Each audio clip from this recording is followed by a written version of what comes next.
Welcome everyone to the first game in NODWIN number 11. We have been getting ourselves through the series pretty impressively. We've got a chance at more action between Just Players and MazNXT. We have not seen these two teams play before, and that is why this one should be pretty interesting. I am an enjoyer of two squads, maybe the progress they're making. One thing you can rely on with MazNXT is that they will do things properly. Even if they're not there in terms of individual level or form yet. Oh, lovely entry from Nicodian. He strafes forward into middle, up close to highway, but before he does that, he already removes height from connector. And the drop in toward the checker's position from the vent is perfect for AOC. Stinix is full blind. Really nice flash there from MazNXT, and every single protocol that they've used in this round, other than throwing the bomb to AOC, has worked perfectly. Bomb has been planted.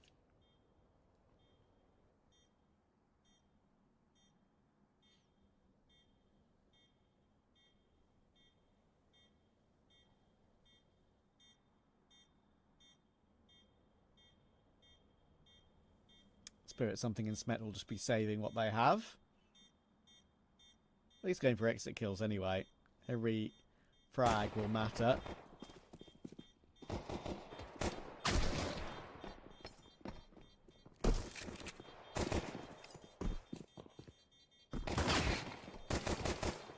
OP Dust though is all over them, and that is a lovely little push through in Z to catch them both on that fallback. So 3 kills for the Portuguese to start the game.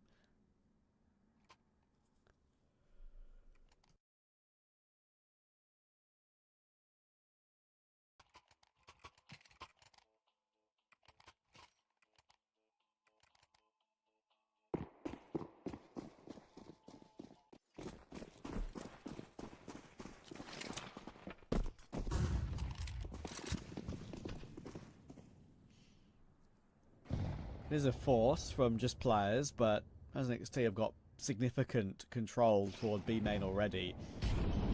If they just use their utility properly, there's just kind of no way Just Players can win this round from here. More shots like that are needed. AOC almost gets caught by CT as they did cross before that smoke came in, and I said there's no way to lose this round. Well, hang on. I changed my mind. They're going to not lose a single player, maybe. ESX is stuck, and they'll get taken down as well. Would you believe it? I did say if they use their utility correctly, and while they did molly out checkers, they kind of just didn't really go in as a collective. They didn't really push the issue. They stalled out a little bit when they got near the bomb site. And that is a main reason why they lost that round without getting a single kill.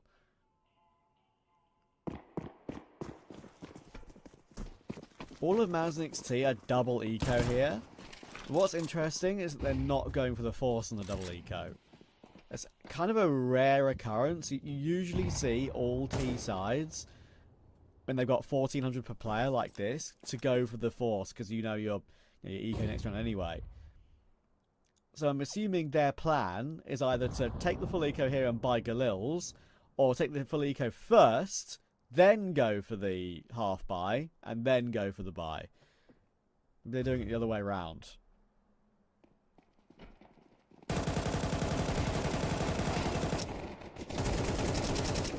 "35 bullets with the Spirit Galil is not going to let them in. All 5 alive. 2 rounds in a row. I guess that is one of the main issues with that decision to buy in that sort of fashion they did, is because it usually, unless it's big mistakes, allows a CT side to win with all 5 of their players up and build their money. But as I said, they're not going to go for the half buy, they're going to go for a full Galil purchase instead. So an interesting path for MazNXT, not one you see by many other teams choosing to buy at this moment.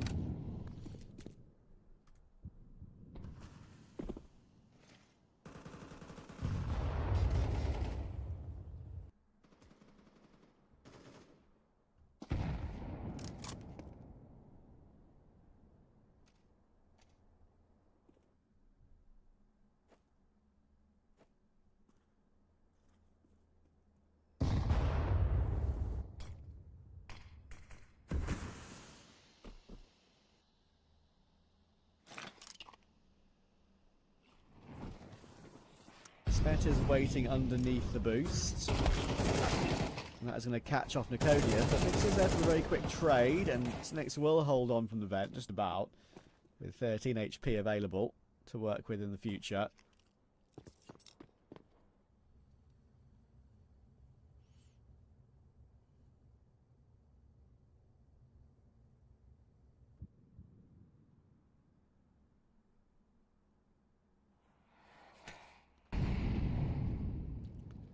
Time on the incendiary is good from something. He's kind of the only player on B at the moment. Flash will be avoided. You can see both players looking away from that as they can hear the click of the flash. But now, as long as something just stays alive, I was going to say there's a good chance they can hold on with Stinks coming to help. But Height needs to be careful. He reads that position very, very well. As soon as he tries to drop in, he's a bit concerned about missing the headshot player, but then he realizes, okay.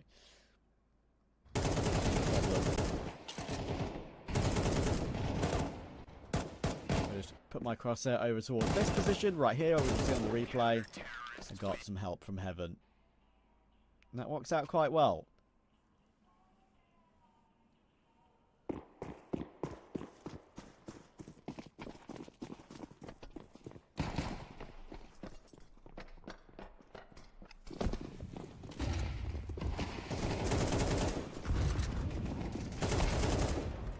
Another fast B play, and players will not be letting this one slip. All 5 players alive again. Look how quickly that money has grown. It's going to be tough for Maznik to break that down over the course of the half.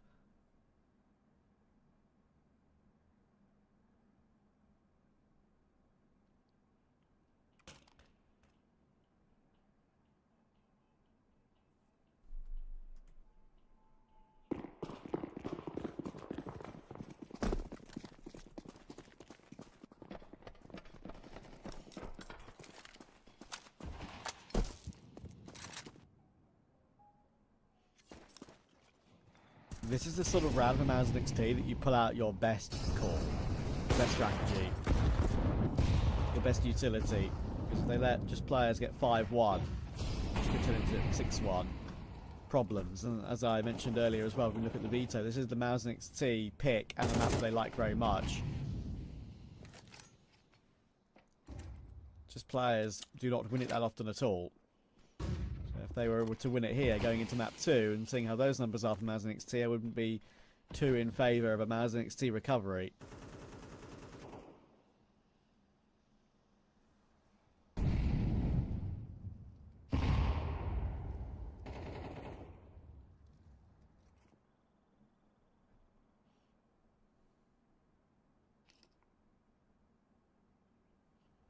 They've walked their way back to A, but the setup on the bomb site for the players isn't too bad. But if we're going to use a Molotov there to force Spirit into the open like that, then I think things will look a lot better. So Nix wants to get in toward MBK again because of that molly fading. And I understand why he made that move, but he couldn't get there without being seen.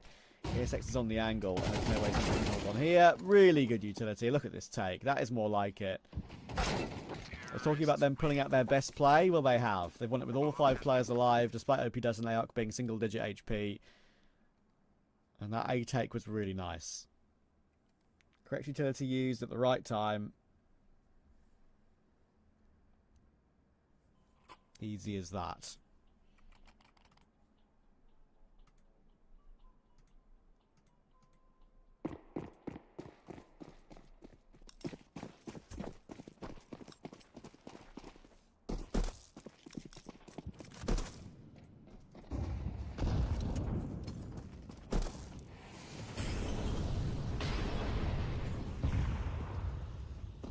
Nick's trying to be cheeky with the box in B main.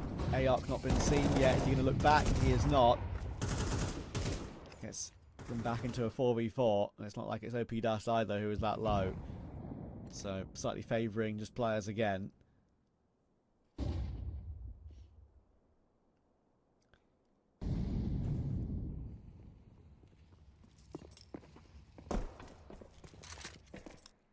think he might have been seen getting away by ESX.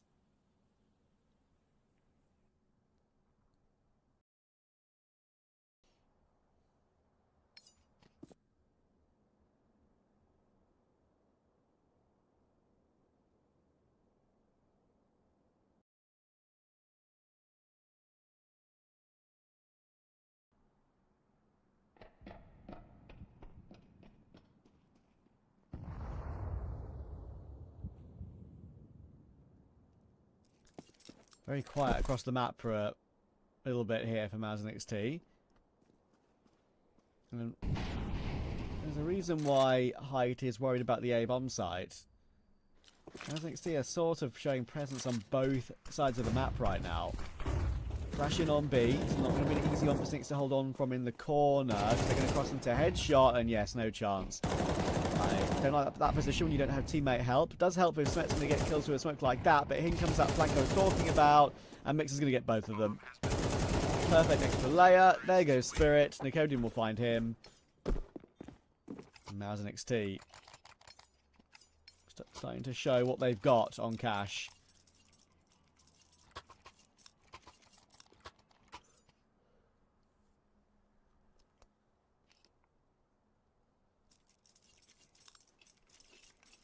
One buy left for just players after this one.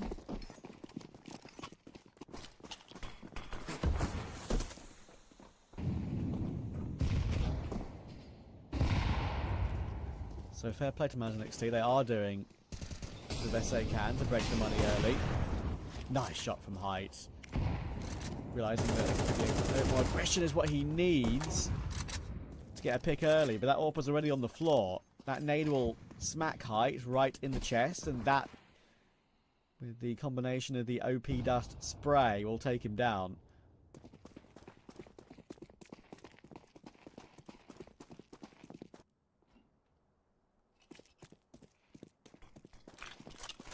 It's a very quick move into A as well. They're going to need Cynics on the highway to help out something, or Spirit, sorry, on the site. He's in a bit of bother here. Flashes are good, but that little delay smoke is even better. The little right click smoke that Spirit put in front of him was real nice. Now Cynics is firing off. He finds himself two. Let's be careful not to give Nicodian free fights here. They are being pretty aggressive with this one, and there we go. There's one spray down. Flick up on the first, and that is only a trade in the end by something. Dangerous there for just players. Giving Nicodian two 1v1s. Again, they had that insurance policy at the third player, but still. Counter-terrorists win.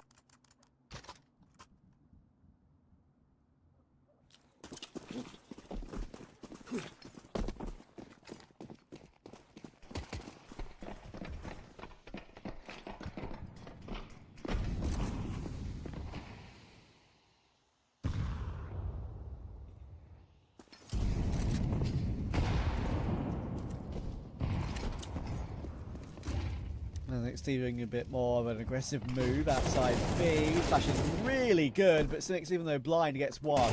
Something is surely a dead man. Gets a bit of more damage onto OP Dust, and that, to be fair, makes him unaware of Smet being in the vent.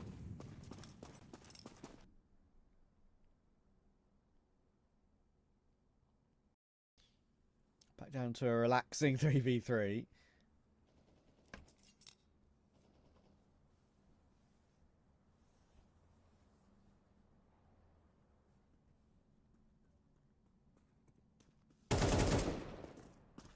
But Spirit going hunting for information will get caught.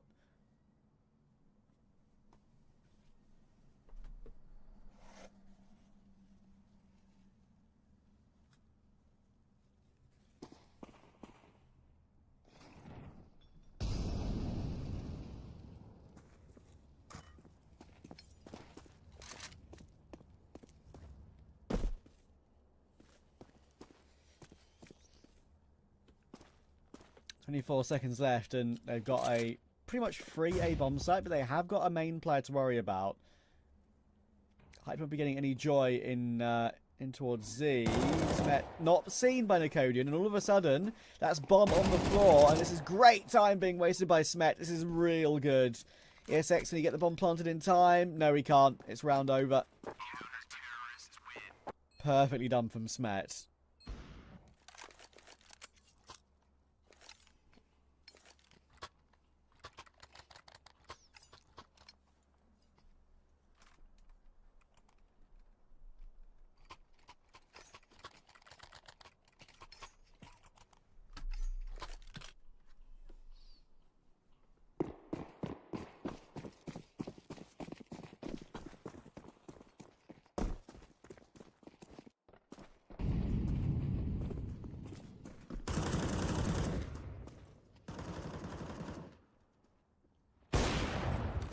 Perfect delay as well, just to allow them to get at least a town and a half confirmed. Oh, that's very bold from Height to replace that so aggressively. I think he's got something on the side. But he's pushing through that smoke. Oh, he's very lucky to stay alive. Now it's all about wasting time, and that time can't be wasted with Aox there chasing him around. But guess what? They're going to overlook Smet in the vents again. It's a bit whiffy, but he does drop Aox. And of course, he's still got Mixer and Nicodian on 2 Deagles. Is Smet really going to push the mid-smoke on this timing? I think he has to be fair, now Sinix has gone down. He's going to be here very quick. They need Spirit to distract, really.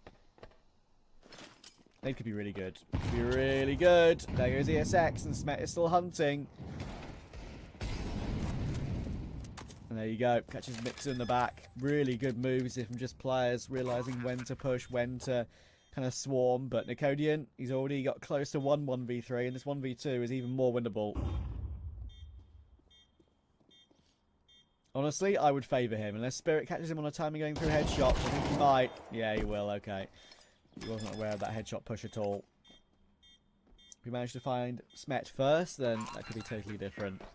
Counter-terrorists win.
Big miss from Height.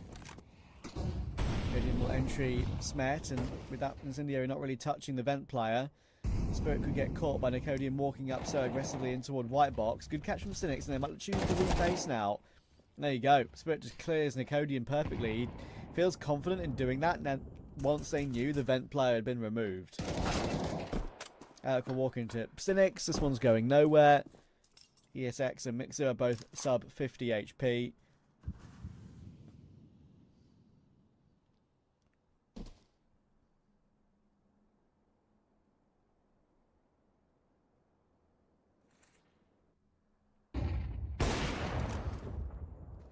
Another shot missed from Height. I mentioned that his consistency is the main issue. He's not really had the best of games, it has to be said.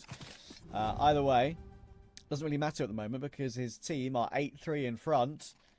There'll be another Galil buy coming through on the final round of the half for Mao's NXT. The Rifler's doing the great work on just players at the moment.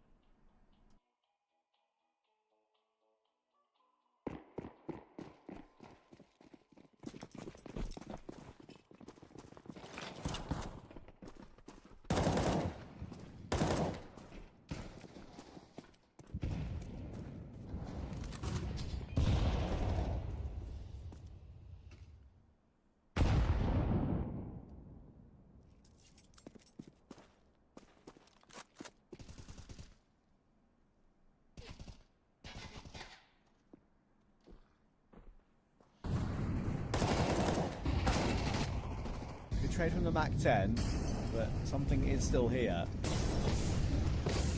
going to use the molly to push him into the open, but big damage is being done, and it's not bad for getting one from that position.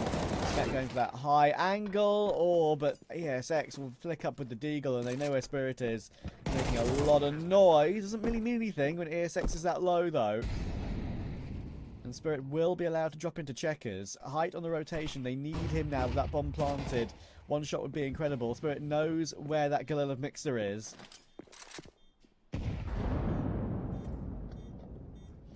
OP Dust with that Mac 10 on site getting peppered by utility, but that incendiary will not be finding him.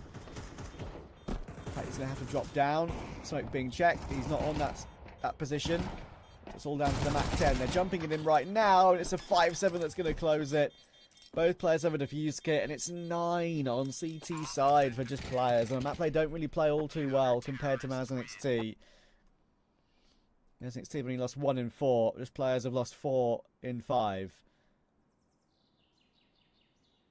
If just players win this map, they go onto a weakness of Mirage from Maz and XT, and I would really favour the 2-0.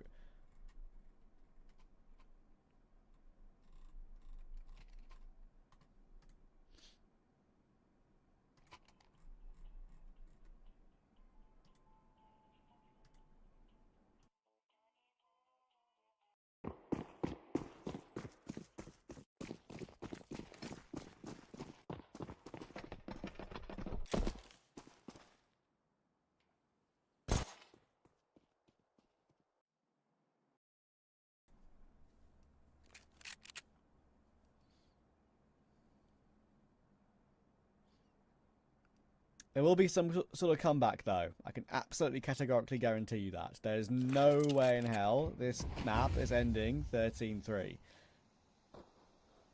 No map in Counter-Strike ends easily anymore, it feels like, at this level.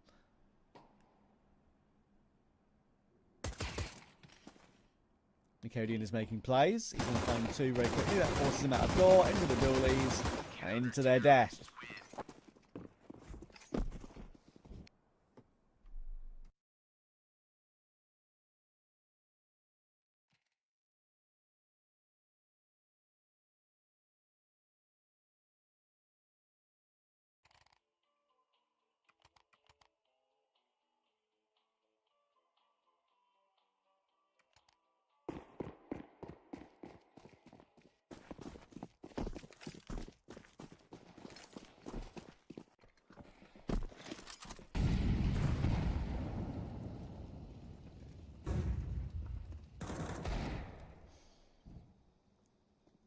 It's only an eco for just players.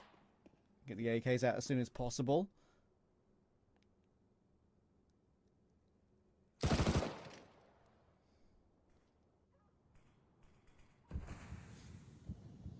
We started to see the MP7 be dropping off slightly in its buy rate, I feel like. Like teams are just going back to the MP9 again. Cody can go searching, but there is a boost on top of red for height that he doesn't see.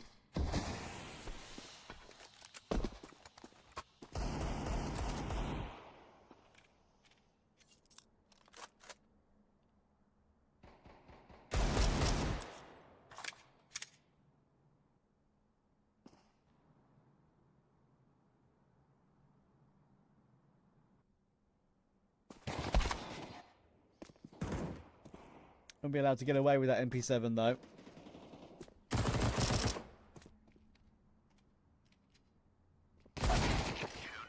Good clear by OP Dust.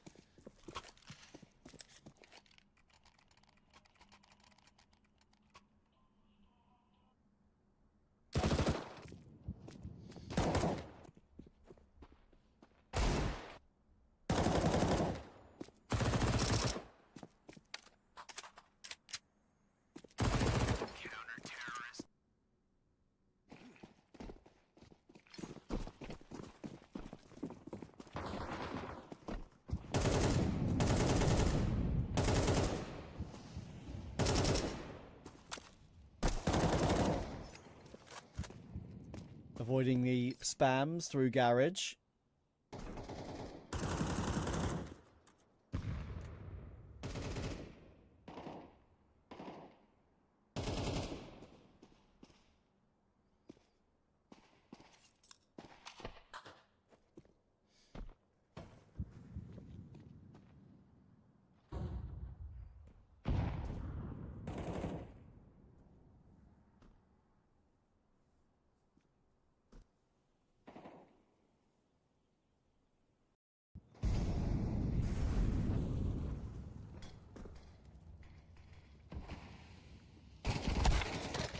Oh, that's unlucky for Ayark.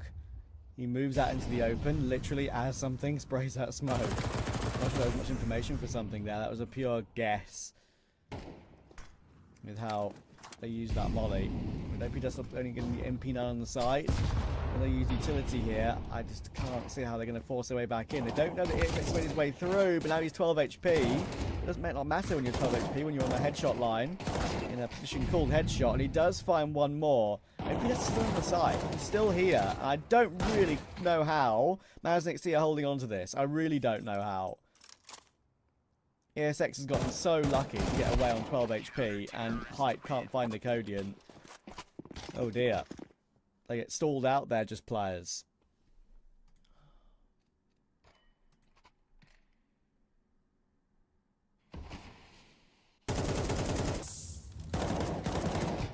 As soon as that spam came through, I thought, okay, it's very hard to hold on now. OP Dust being a nuisance from the back of the site, and then just ESX getting himself 2 in the end, even though he was that low. It's well played.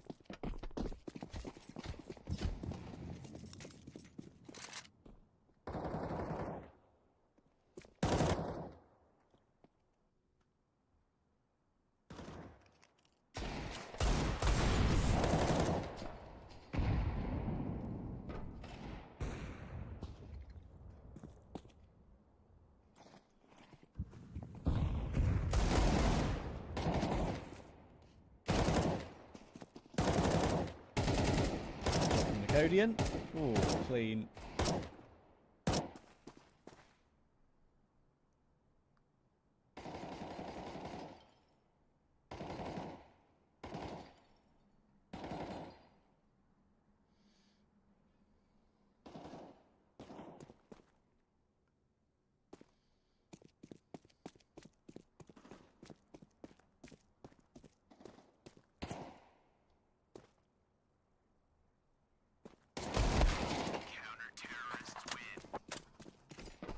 Steve back within 2 against the Eco. Maybe just players should have already been on double digits like I was describing. And also as I was describing, I know it was 9-3 or whatever. I think it was 9-3, wasn't it? Yes, it was at half. But there's no way this is an easy map. And it just never is. It just never is in this scenario. When it's a map like Cash and one half is better than the other for these two teams. Always evens up, and it always goes long. Nothing you can do about it. No one wins 13-6 anymore at a canter. It's very rare. And even this 3v5 I wouldn't necessarily completely count them out of, because if the team damage came into play to allow Nicodian's nade to find at least one back.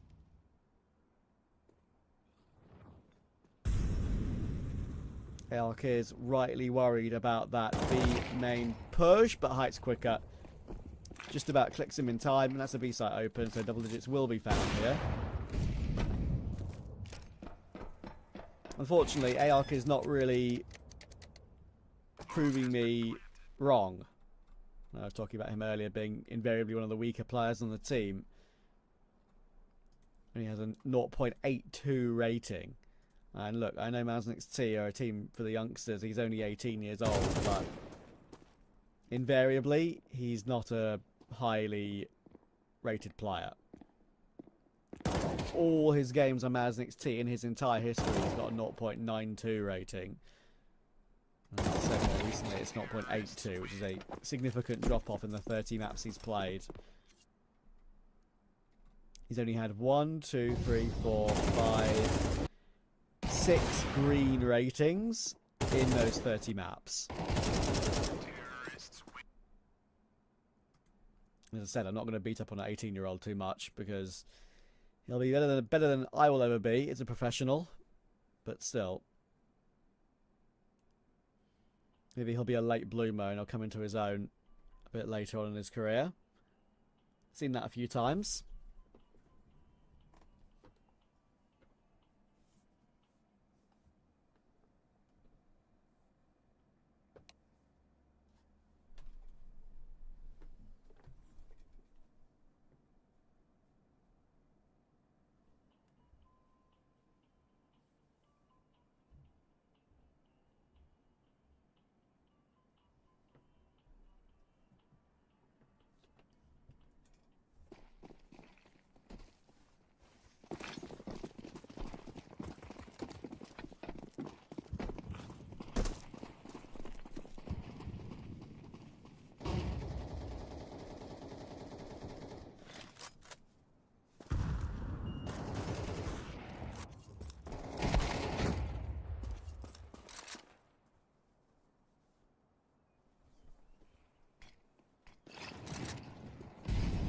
important start for just players. They're going to burn Nicodian out of NBK, and he doesn't even find one from it. That's a big deal. Already AR Canopy Duster falling back. Another the A-bomb site's taken. 11-7 is on the docket. And despite that recovery, maybe now this is where just players get to that finish line, because the money on Mouse and XT is not all too great. They need this save badly.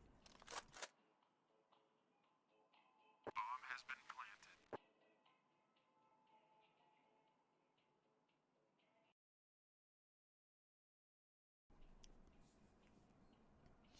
This is a very, very OP save position, by the way. You can kind of see players walk through that sort of plexiglass on the counter. I'm not sure they can actually kill you from there.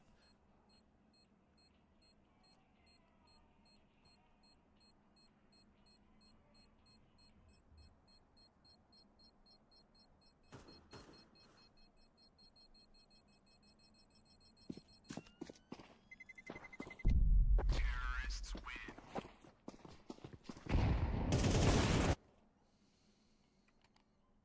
They will both save in the end, though.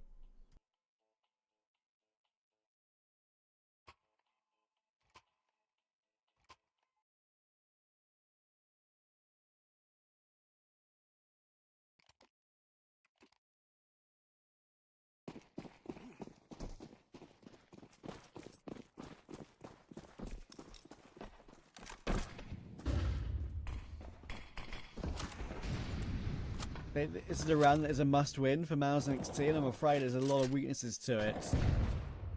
2 for masses, no AWP.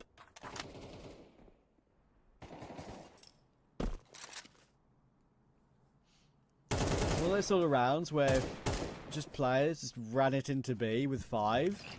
With the util that Mouse and XT have, I'm not sure they'd have enough to block them off and hold on.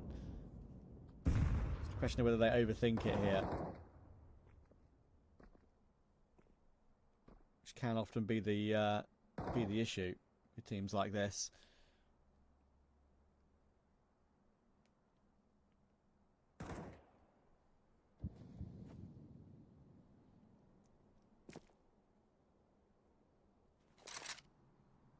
Like right now, that smoke up on B main. Obviously, I can see the radar and all the players, and they can't.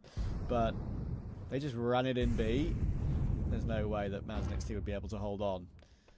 But with 3 players on A, there's a good chance. They're going to go looking for information, though, and Cynics could be in a good position to counter that. He's ahead of the fire and flames, but the flash is really good. That's exactly what you want to do. There we go. That's what I mean. That's what I mean. 30 seconds left. Just players insist to... I'll start again. 30 seconds left, and just players insist on sitting around in A main, not doing anything. And it means that the CTs make the move instead. They flash into main. They are looking for information. They don't have any information over toward B because of that smoke that was used. And they let Mouse and XT make the move. Exactly what I'm talking about. Here's a replay from Nicodian's POV. It's a beautiful spray down. That's why they flash Nicodian in. He's the main man for those sort of moments. But that's the sort of round where I hate it for just players. Of course, they're not to know there's no AWP. They're not to know there's pretty low utility and how their setup is looking. But in those situations, don't wait that long. Keep it simple. It's going to give you a better result than that. If you are assertive first, if it goes wrong, at least you can say, well, at least we put on the front foot. That time they sat back and let themselves get Nicodianed.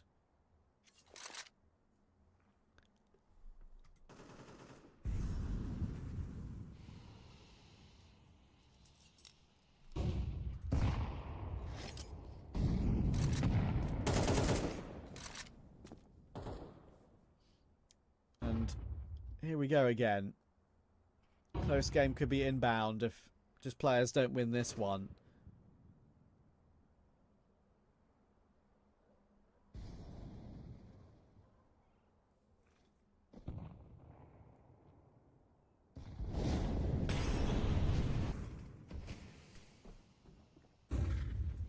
util in middle.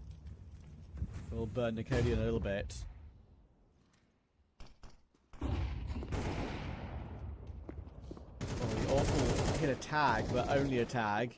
They need Mixer to do something, and he's getting free reign to frag from MBK because there's no molly in that position. There's no anything in that position. Spirit is 3 HP, height is 17. They just really can't go for this. And they just still continue to overlook Mixer, even though they knew he was there, which is crazy. And height is dead to OP Dust here, that's for sure. Knife him. Come on, bro. It was there for the taking. You could have gone for him then. Okay, maybe that's more BM, to be fair. It's more BM that he turns around and looks at you, and then you kill him. To be fair, though, I would have taken the money there every day of the week.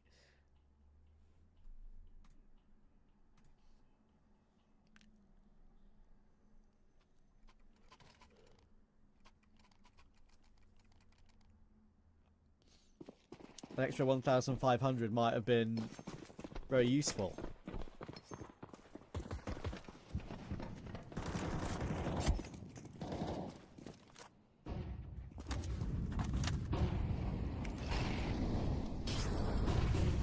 Just finding the round that just players go for something a little bit faster. I think it might be Nicodian caught off, distracted by the A-bomb site on the highway. Does well to find a 1-for-1, to be fair. Mixer's on site again, and he does get overlooked by Spirit. It's just too easy for Mixer to pop off in those positions. But Spec does find one. The Galil of Height has to get that kill. Height, what is going on? This is not the Height that I know. Looking pretty whiffy. And that's a difference maker. That would have been a 2v2. Bomb also lost on highway.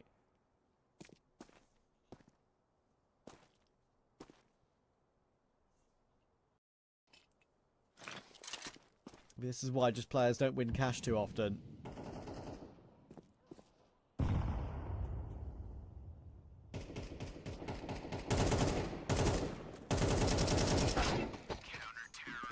And there he goes.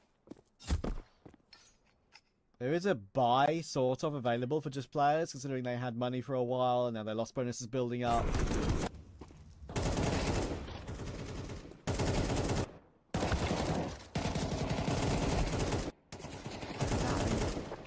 OP Dash is in process of changing weapon, and Height can't kill him.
Information for Nicodian on the 1 AK that just players have in this round.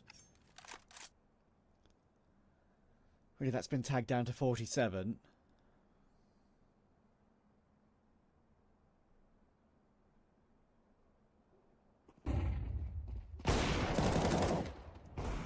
Good little crossfire here.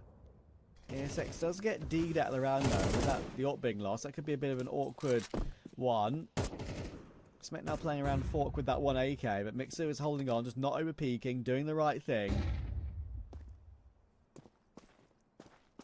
They know where Smet is, and they've got two players on the line now, but Height's hit a really important dig. Shadow seen, but Mixer hits the shot anyway. It's a Height 1v1. Oh my word, Aark. Ooh, 5 seconds for the plant. Not happening. Not happening. Aark runs away. Oh, so close for just players again. Smet took a long time to try and clear Mixer out of the corner, and I understand why. he had a shadow advantage. He thought crosshair placement would be enough when he finally swung wide, but no, Mixer finds that kill. And even though Hype traded it, Ayok made the right move. Realised that jumping away was the right thing. With Hype low on Deagle bullets as well, he had to hit one banger of a shot in midair as Ayok was jumping away to have any chance of winning the round. But that was the eco for just players, so they shouldn't be too beat up on themselves. It's one that could have got them to 12, but we've got a better chance here.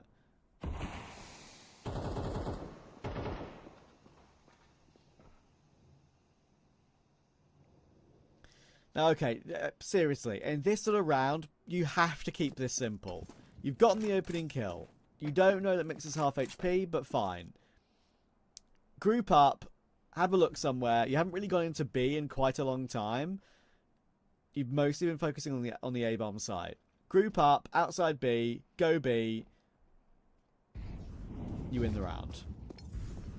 If they go A, the stack is here. But now things change a little bit, because the stack is here and Maz and XT have heard nothing. They're more worried about middle, and they've got OP Dust in main, deeply in main. So they've got two players back on B. Either way, just players are doing what I want them to do. They're at least going into a position together after they've gotten their opening kill. The AWP's in play, and that's a big miss from the AWP. That gives them a chance to reposition. Elk will only get one. Mixer's there, of course, as well, and there's a team kill in the mix, which doesn't help. ESX is still alive on the back of the site, and they can't remove him. It's one bullet for Cynics. He's got to get this kill now. Eventually he will. He'll pick up that AWP and immediately get the bomb planted, because there's a quick flank from OP Dust. He was a player that pushed A main earlier in the round. Does Cynics have any idea of that? Picking to the open. Nope, he looks away at the wrong time. OP Dust gets the clutch, and just players are throwing this map away. What did I tell you at 9-3? What did I tell you at 9-3? There's no way this is not a close game. It happens all the time. There's so many poor quality games at this level. It happens all the time. You don't get easy games anymore. No team can just close out maps like it's nothing. You know, this tier 3 slop, there's no team that's better than the other and significantly enough to get easy wins anymore. It's very disappointing. Just players should have won this map. They really should. Two big chances and a couple of gun rounds in the second half. Going B there was the right move. It just took ages to remove the site players, and a team kill in the mix didn't help things either. T-smoke that layers on top of the heavy position is good. And Ayok goes for the fight after he breaks that smoke. Maybe ill-advised. Not had the best of games, Ayok. Kind of just need to chill there, I feel like.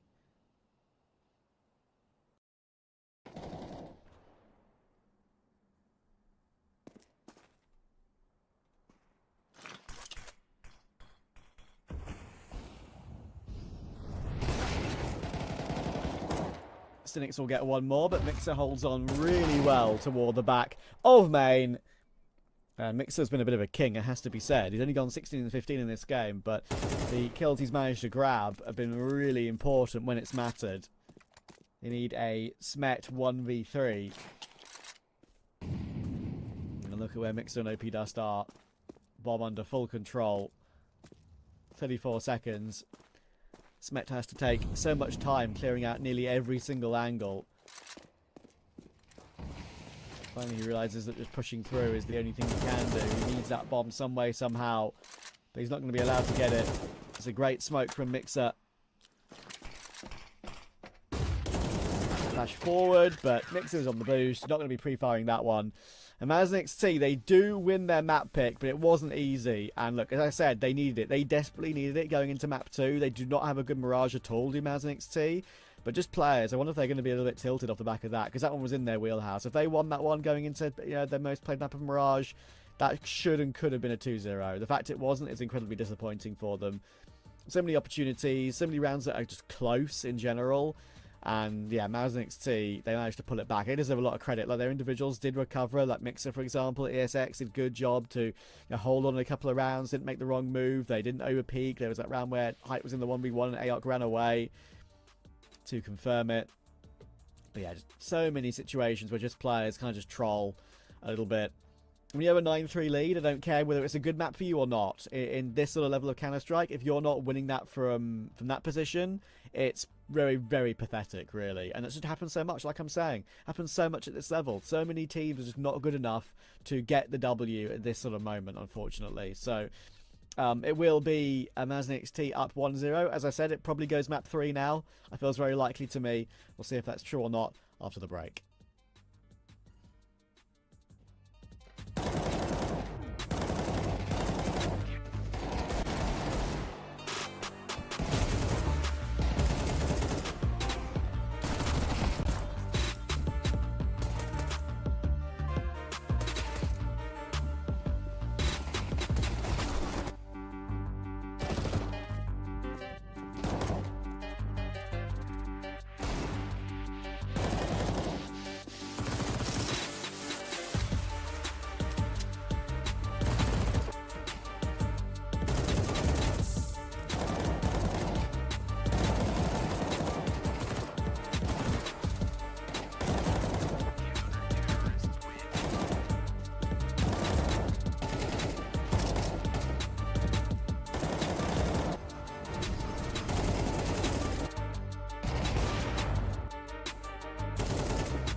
a very disappointing cash for Just Players. I know it's a map they don't win all too often, only winning 1 out of 5, but they had a 9-3 lead at the half.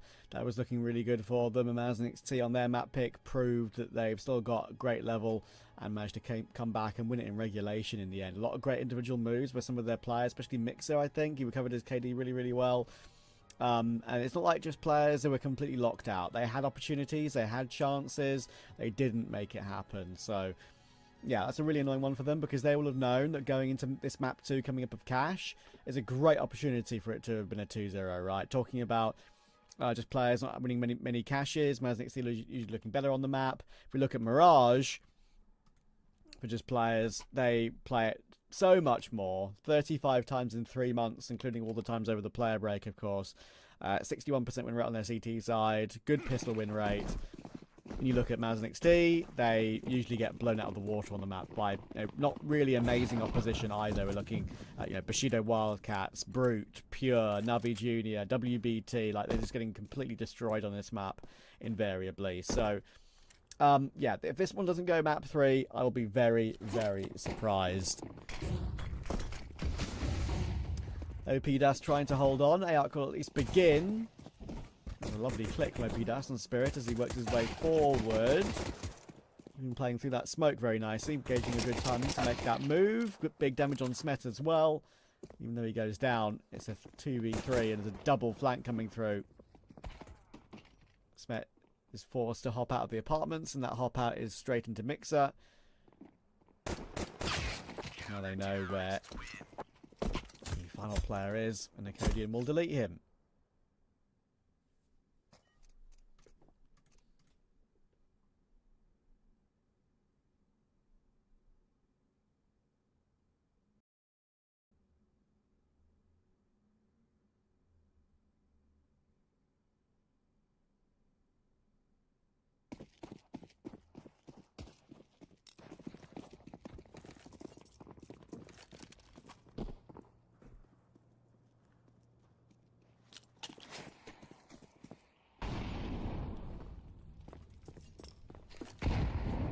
We're fully covered Just Players off the back of that first round of the map.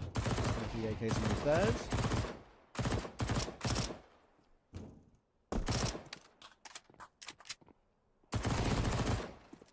Spec takes the gamble there to try and run him down, knowing he's in the corner and had jumped up onto the balcony, but he won't.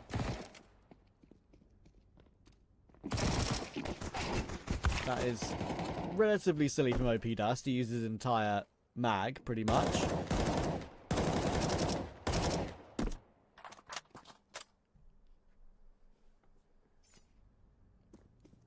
But it's fine. It's not like they're going to lose the round.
Important round for Mazanixi to get some progress in. And they're at 3v4 coming in.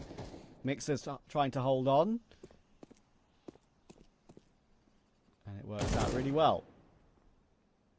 Something in Smet 2v3. Make that a chance for something to make something happen, maybe.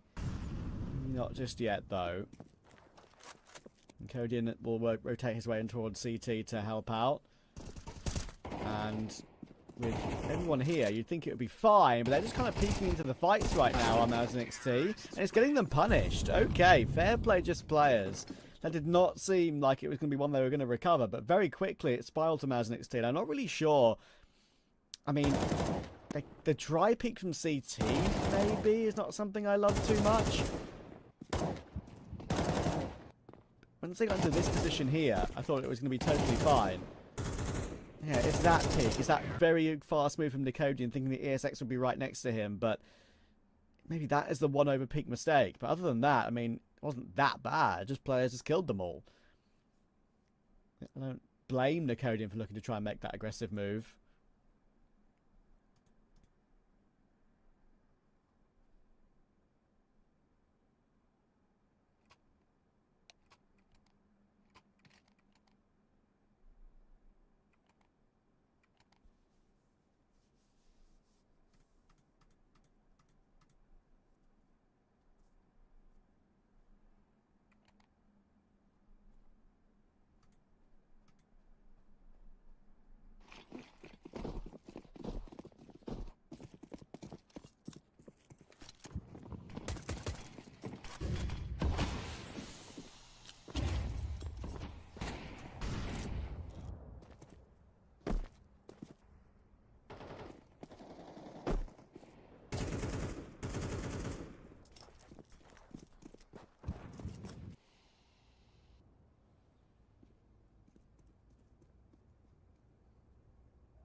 Maybe Mouse NXT were just a little bit too eager in that previous round to confirm that 3-0 start.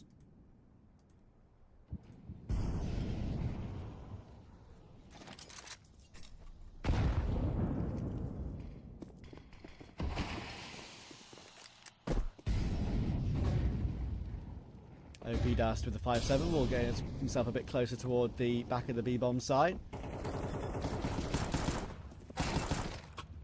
And there's one with the 5-7. He's actually got time to pick up the AK-2. Great crosshair placement on Stinix. Finally taken down by Spirit. And that was awkward considering Spirit was low from earlier. ESX will force Smet into peeking with that AOC position as well. So it's a very, very winnable 2v2 coming in. AOC has got the AK. They've got a kit available as well. Oh, but they're not going for it. Come on, guys. Come on. The bomb was only just planted. I know by the time you've got yourself up towards short, it's going to be over halfway ticked, but come on. That was so winnable. Very disappointing decision.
Chance for the saved weapons still to do some work here, though, for Maz NXT. Doesn't mean that that save wasn't a decision that could pay off here, even though I didn't like it at the time.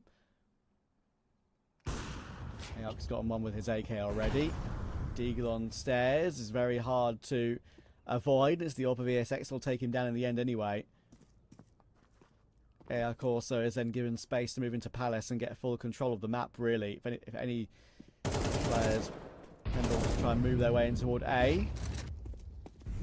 So it's smart not to overpeak that one on short, because that could have given one more kill back and made it a 3v3 very easily. ESX towards CT, given his chance to pop off, it will miss his shot. Ayak in toward Palace, as I mentioned, is a big factor, but he has been naded out. Thankfully, there's a nade in return on ESX, and it's a good one from something, but AP-57 will find one, and there's Ayak making his move. As soon as those opponents are distracted, he will push his way out. AWP recovered as well, and Maz NXT will break the Just Players money. But I think Just Players probably do buy up something again.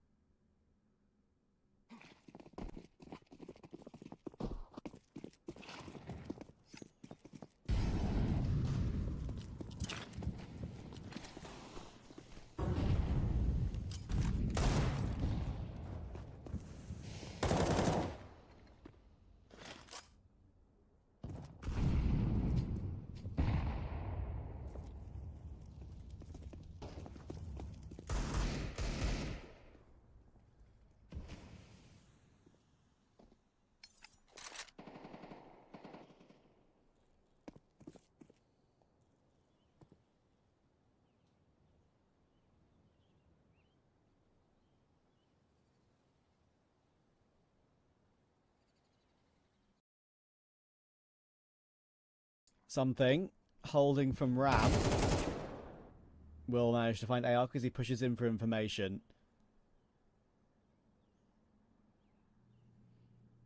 The bomb is still around the A side of the map. 2 players in Palace. A bomb now going back toward ramp to come out from a different point.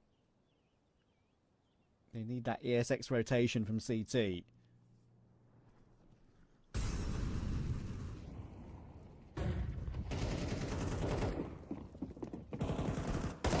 Odin, how many can you get?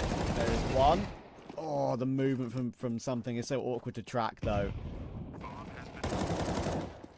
Any of those players are tracked, to be fair. Obides has been given a chance to pop off from CT, but something has got 4 kills in this round. Almost finds all 5. He's given a slight chance against Mixer, but now a 1v2 to put that something heroic effort to bed. Unfortunately, not able to complete anything else. And just players will be back up to 3-3.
Opening pick for ESX for Maz NXT. Again, it's not the first time they've got an opening kill in a important round where they're kind of on the edge of being broken economically. And with Ayak helping out too. I mentioned Ayak has had pretty poor ratings recently, but he's started 8-3. He needs a lot of credit for this start. Especially on a map which Maz NXT don't play all too well. Got a chance to funnel Just Players now into the B-bomb site. It's pretty heavily stacked. ESX might get peeked from above and being double scoped. It could be a bit awkward for him, but no, doesn't get caught off guard until right then. But they are baiting in Nicodian's Deagle, and they've got Apartment's presence to worry about with OP Dust. He's been headed down to 15 though. There was a chance to work their way back in. It could be now. Deagle spam doesn't get the kill. Knife is out, just misses the slash. He gets away from the dive into the smoke just in time, but Aok is still delivering. He finds one more. There's Nicodian's Dig. Now Cynics is 1v3. A very winnable one with that bomb actually planted, but now they know where he is, and it's a great catch from OP Dust. Really clean considering he was low HP. It was winnable for Cynics for sure. The dive into the smoke there to try and deny the plant was quite amusing.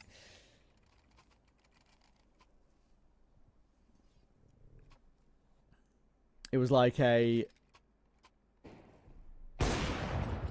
lion pouncing on its prey, but the gazelle got away. After one claw is left in him.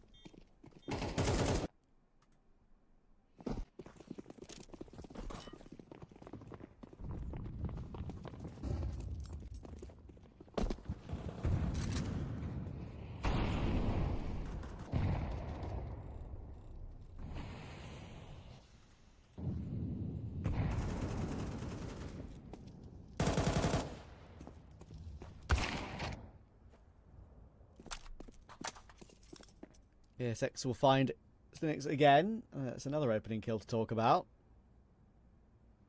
Are they trying to call or not live here? I hear multiple ticks in the chat. Was there a disconnection or something before that opening pick came through?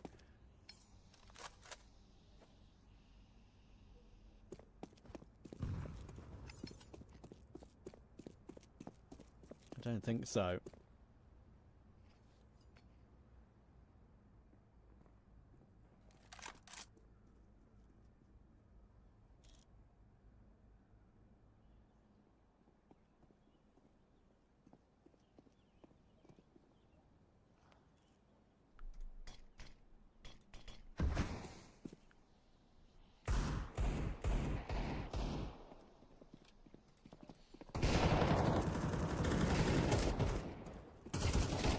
Nicodian and Mixer gets himself some whole kills, and Spirit only on the dig, trying to push through Palace to pick up the bomb. It's not going to happen, making sure he doesn't die after time.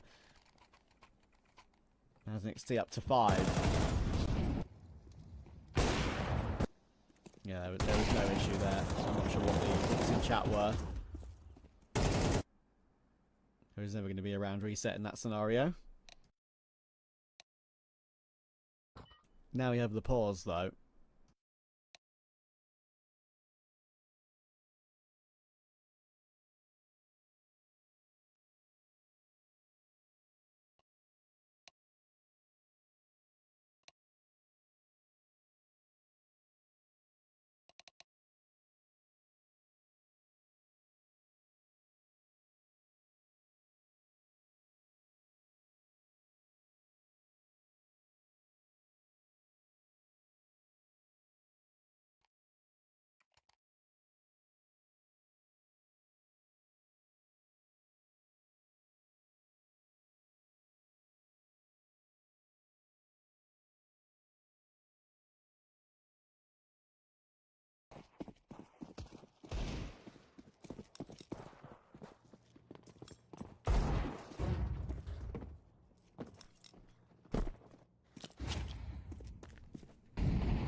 Pistols only for just players, so Maz and XT have a chance to streak clear. But I'm telling you right now, even if they somehow get a 9-3 half from this, Maz and XT, their T side on Mirage is not good.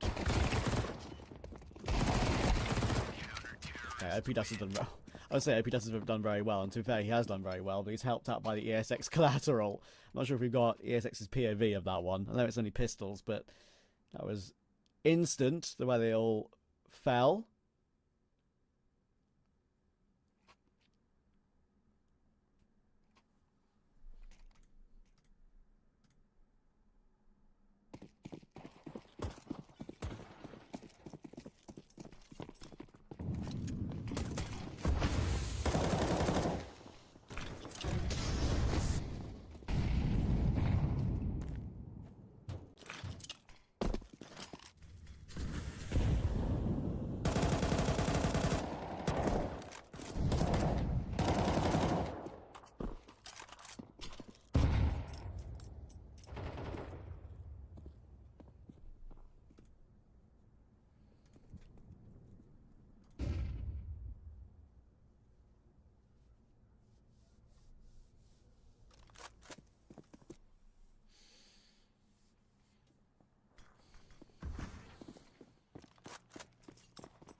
funny, like in this sort of situation with Maz and XT, I'm sure they're thinking, 6-3, not too bad, this is okay.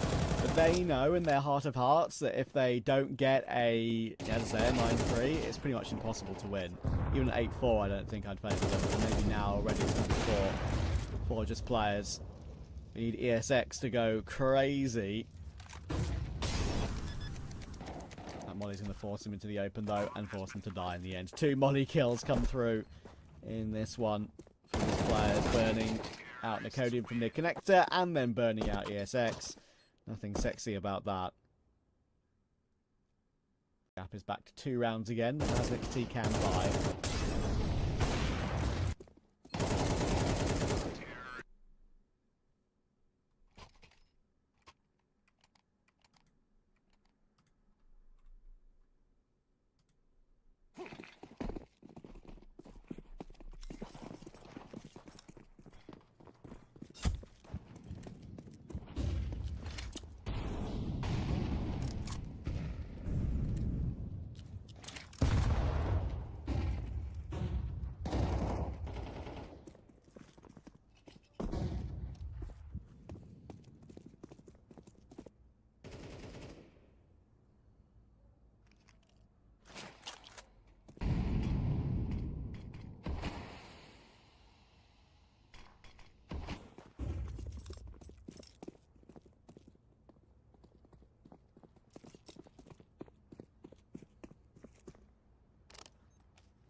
Good double nade towards CT there.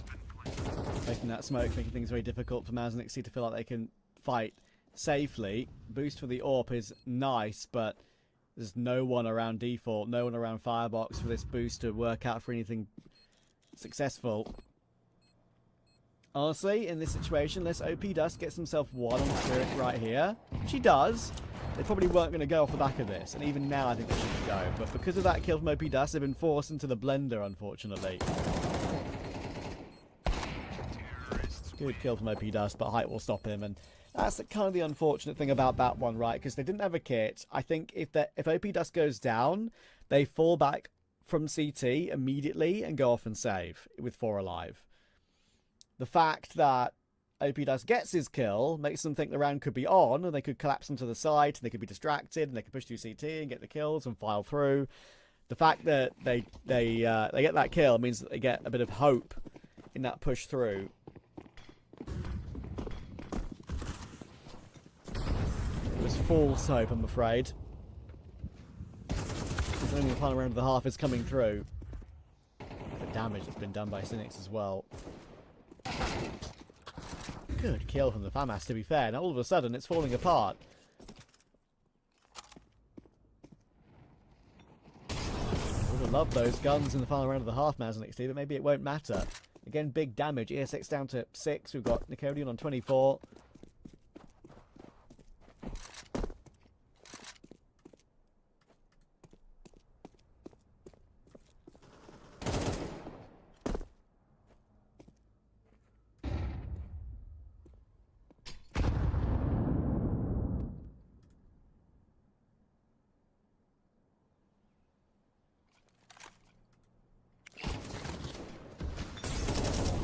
So much damage and still refacing it because he thinks OP Dust is going to be in the molly. I don't even hate that, even though he goes down a bit silly. In a silly manner. Intrigued by Spirit, but it's 2 1v1s and he uses all his bullets to try and find the 1 bullet on ESX and OP Dust will close. So 7-5 on the half of Maz and XT, but I just don't see a world in which they win this map. Not ever for me. They might have a lead. And I'm very willing to be proved wrong. I'd be delighted to be proved wrong. But Their T-side record on Mirage is just all over the place.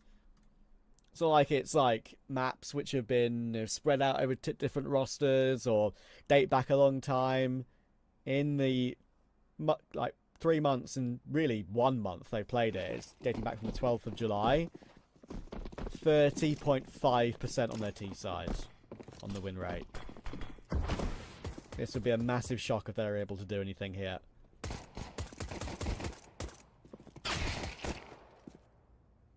They just need pure individual battles going their way, and Nicodian, maybe he can be that man. Oh, and Heights is connected. Okay, maybe that's the blessing in disguise they need. From a 3v2 to a 4v2. Oh, sorry, a 4v3 to a 4v2. I can count. Make sure they deal with something. And they do, because of the flank coming through for Market. Spirit is now known about towards short. And a bit of a blessing in disguise. Well, not even a blessing in disguise. A pure blessing for Maz and XT. Cody did get them the advantage, sure, but 1 HP as well. Impossible to lose now, and the Nicodian will get the frag. So 3 for him, and no height in the server, unfortunately. I'll have to wait for him to come back. It's Maz and XT on what is a very difficult map for them on the T side. When it comes to their record, very, very poor. Have a chance to get off on the right foot.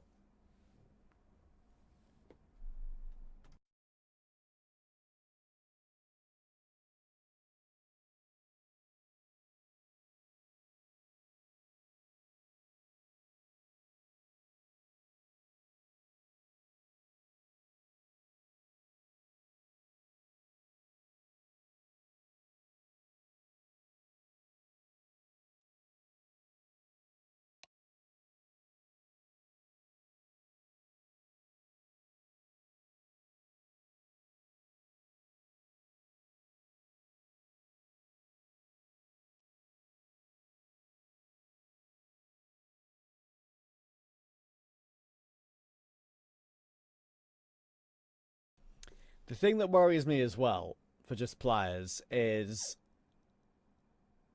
they don't have a coach, to my knowledge. Maybe they do. He's in the server and he's not listed on HLTV. But considering they are a team of just 5 random players from different projects over the course of time, who would they call upon to play as their 5th?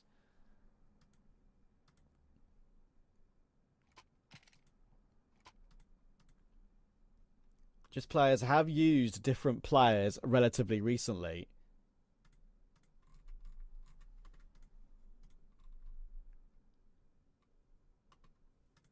In CCT EU6, I think there was a couple of games where they didn't use something. Yes, they used Kalash. That was it. They used Kalash from Amcal. So, what I think here is that if with Height, as we just got confirmation through in our Discord that Height has lost electricity, if they can't get Height back in, 1, someone else is going to have to AWP. 2, do they even have a 5th they can call upon? Do they have Kalash on speed dial? That is the question for me, and I'm not sure they will at this time. So there's a good chance we could be here for a while. So what I'll do is I will stop talking for a bit and return when Height comes back, we hope.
It will be a longer one, as I said, so we'll throw it to a proper break before we see if Height can return.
confirmation is here, I'm afraid, for just players because of Height's electricity going out and him not being able to play, and of course, them not having a sub on hand or in any sort of capacity, with it not being an organisation, no coach either. It will be a Mouse and XT 2-0. They'll be taking that one every day of the week. Mirage is not usually a great T side for them, and they've been able to get one over just players 2-0 because of it. So. Of course, Mouse and XT did share some of their tech time with just players, but there's no chance for Height to return. So that is confirmed. It will be a 2-0 for Mouse and XT. They will go through this first edge of the closed qualifier. And the next game we've got coming up today will be TLR, the last resort, the UK boys, UK and Irish boys, up against Hyper Spirits, the Romanians. So make sure to come back in around about an hour for that. We'll see you very soon.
Tennis elbow for Artist.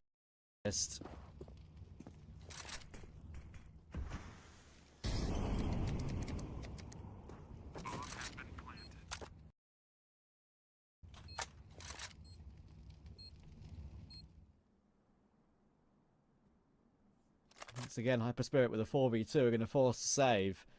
This new lineup looking like it's got some ability, got some power.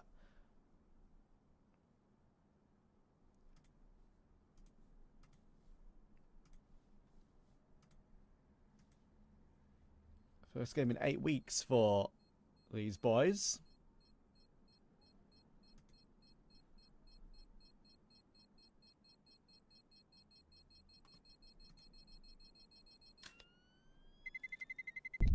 Terrorists win.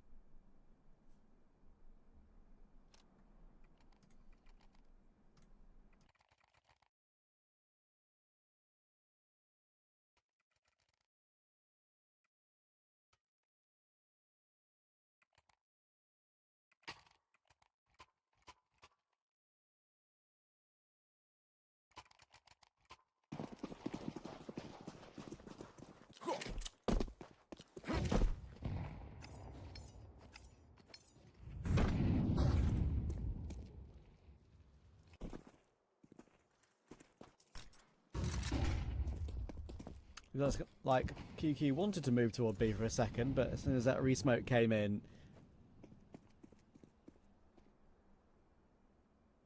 he decides against it.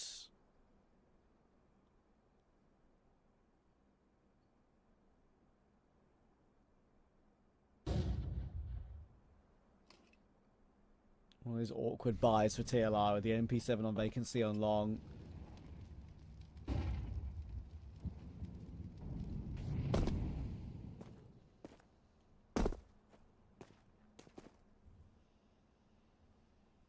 Beva's job is to help out tunnel and jump spot middle for any pushes. And again, Hyper Spirit are focusing on B.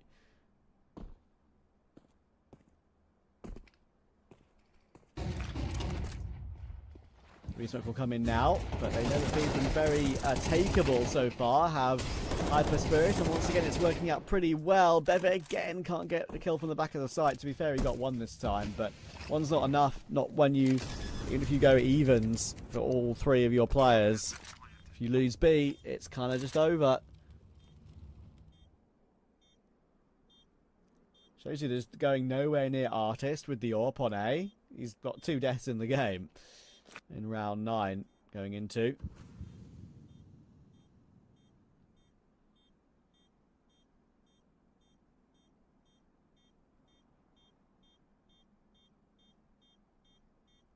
Will the MP7 of vacancy get caught? Funny the flash is used for spawn, not for in tunnel. Good trade from Star though. How good has he been so far? 11 and 2. Terrorists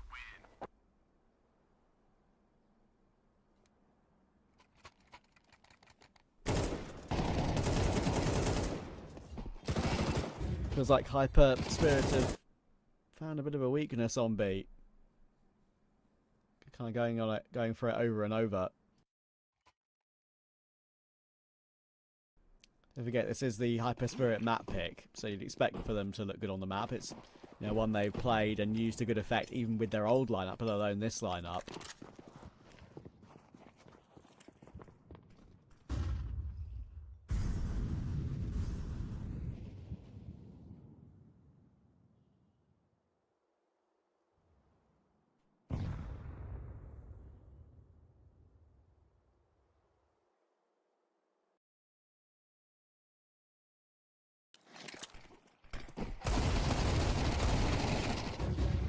Nice run down as well on the Draft Eagle. Artist might be here this time, but again he's going to be locked out of B. Lurk smoke is thrown to maybe try and go up for a push through, but Feather's MP9 will be heard, and right now Star players just can't miss anything. Whether it's for a smoke or not. In comes vacancy. Getting 2 is crazy with that push. Again, just taking massive gambles, and why not when you're this trying to become quite disconnected from the game and be quite far behind. But again, Artists can't really do anything. What's he going to do? Start painting? Sorry, I had to say that at least once in this game.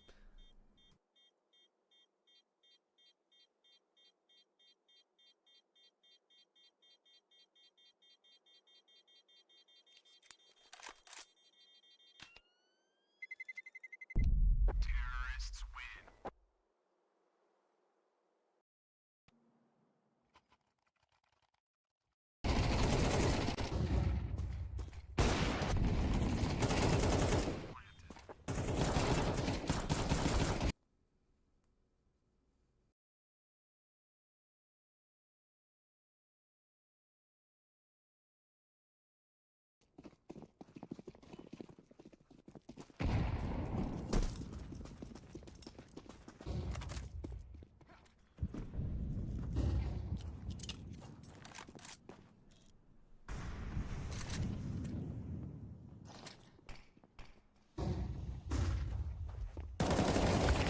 Giraffe will get pushed into tunnels, and look, it may look silly the way he's died there, but I totally agree with making a move like that.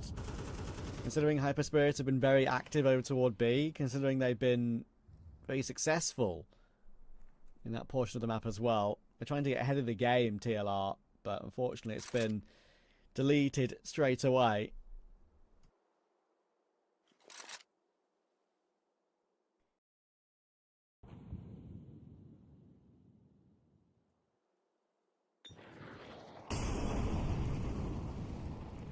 Finally, Artist is going to get some action toward Long, but he's got a very big off angle, and with multiple players swinging him, getting one is all you can really hope for. Flash is a bit premature for Extinct rotating in as well. This is not easy, is it? Hit on the corner is good onto CO card out. Look how far he's crept up without really being seen for Extinct. His body's about to be exposed. There's the information. Dima will take the kill. Feather's not in position yet and gets caught by QQ lurking in. They have got the vacancy flank up Long though, and he has found 2 kills very quickly. He'd love to find more. Site player tagged on a little bit. Incendiary doesn't go near him though. Oh, it's a very accurate adjustment to try and get near the Dima headshot. But QQ is still on short, and he'll be a big factor to try and deal with, and he can't get past Dima either. 8 on T side for Hyper Spirit. Looking really solid.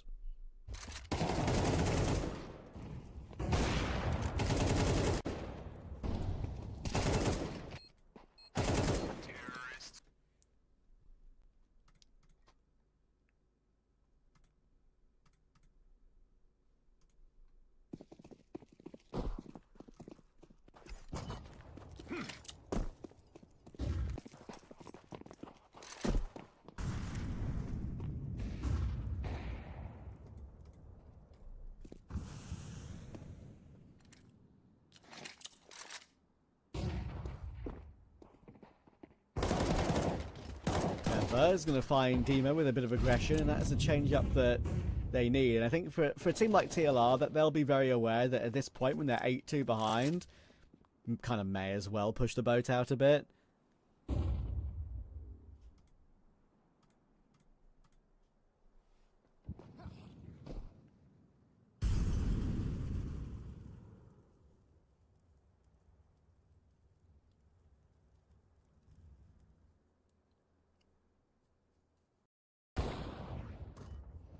Good catch from Artist as well. Finding some progress in a round, getting an early 5v3. Star will find Extinct, and it does leave short open somewhat, but they should be able to run down Scrub after he misses that shot, and they do. QQ from lower. Good reaction. 2v3 still doable, but the bomb is an awkward position in middle. They can just about retrieve it, but Artist is trying to play close to that position with the AWP. Trying to hear them move up. He's taking a gamble, like I was saying, having to go for plays like this, even when they're in a man advantage. They're both playing them in a way, and that is a no-scope that could have very easily hit. He was basically inside QQ. And now, with QQ being the one to find the kill, Giraffe and Vacancy are going to be in a bit of bother, and QQ's figuring it out all by himself. This is the power of QQ that I was talking about. He can just be so explosive and get you out of these situations. Giraffe needs a 1v2 with the MP9, and it's not going to happen. QQ holds on for a big quad kill. That's the QQ I know and love.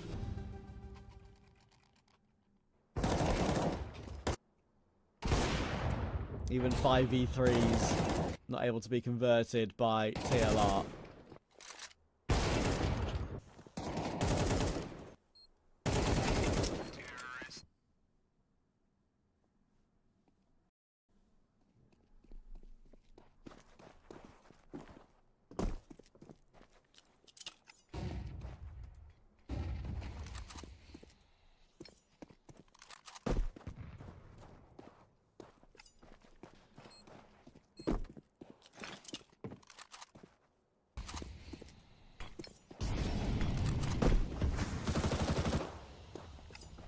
See, trying to peek ahead of the smoke to stop them from working their way up long, but they've got.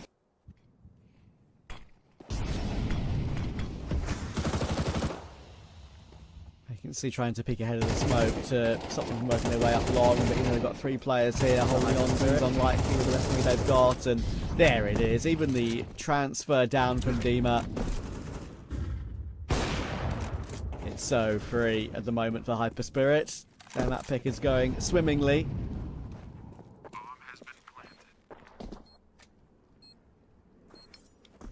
Going to be a 10-round T-side, debuting with their new lineup.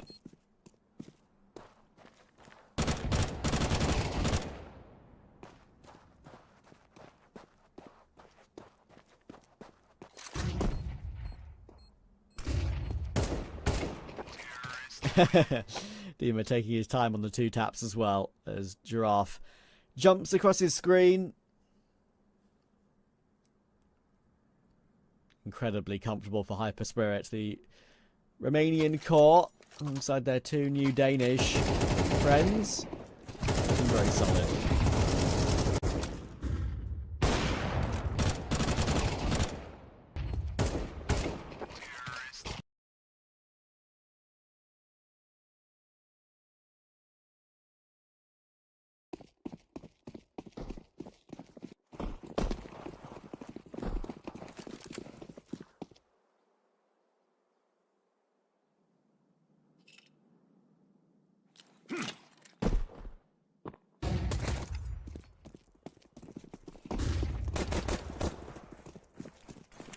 Is there anything left for TLR in this map?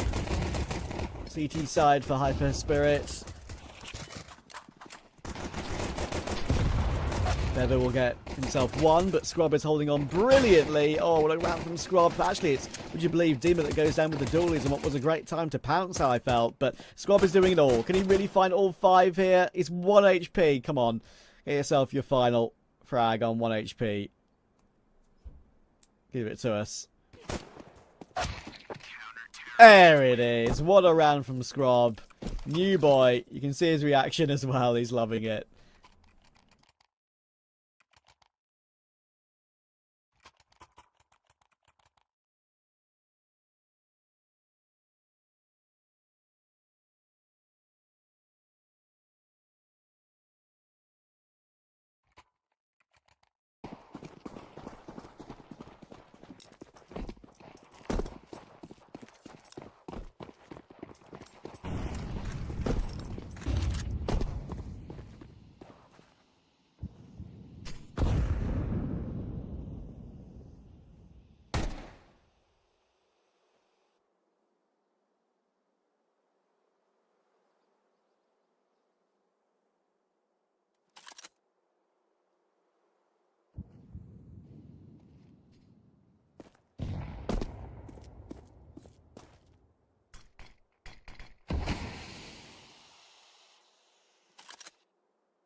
Surely no way back for TLR from here.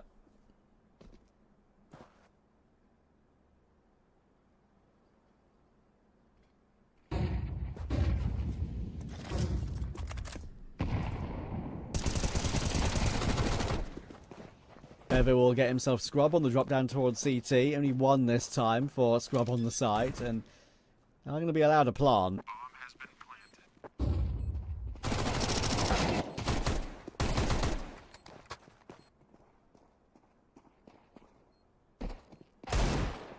planted. Giraffe holding in middle, does get himself his one as well as they try and fall back and save. I say fall back and save. I mean, they'll just fall back and reroute because QQ. Oh, I mean, can you really go around long? No, you can't win it from here. It's a 1v1, but he can't win it by going toward long. It's playing for an exit kill. No time to make that move.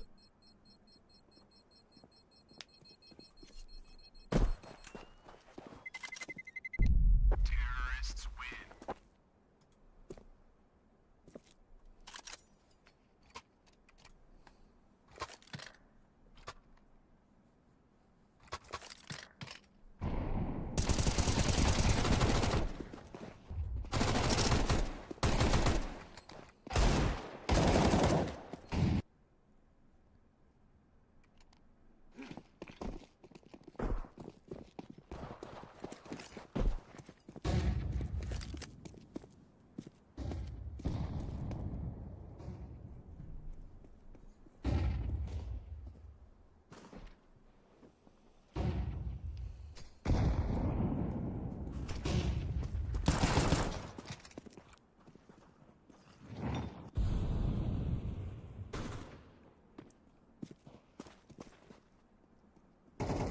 Pushing up middle and finding another kill onto Extinct, and the Giraffe there in lower, he needs to really pop off to get them back into this round. Again, it's the Force that is causing them issues. They can see he's got to worry about Seo Cardao on the corner on long doors as well.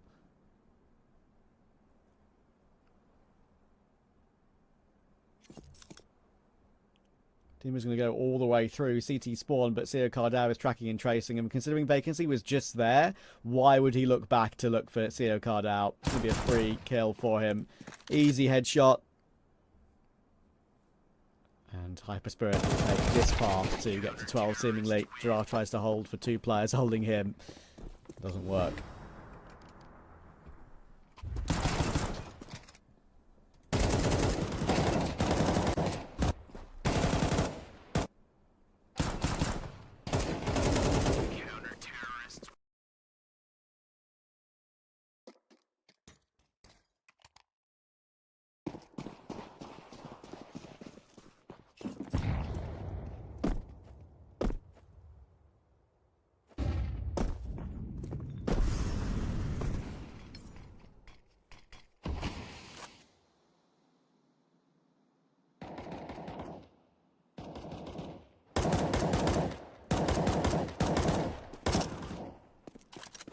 Spam through the smoke onto Artist. Not really much going the way of TLR on this map, unfortunately. All those sorts of moments are going against them.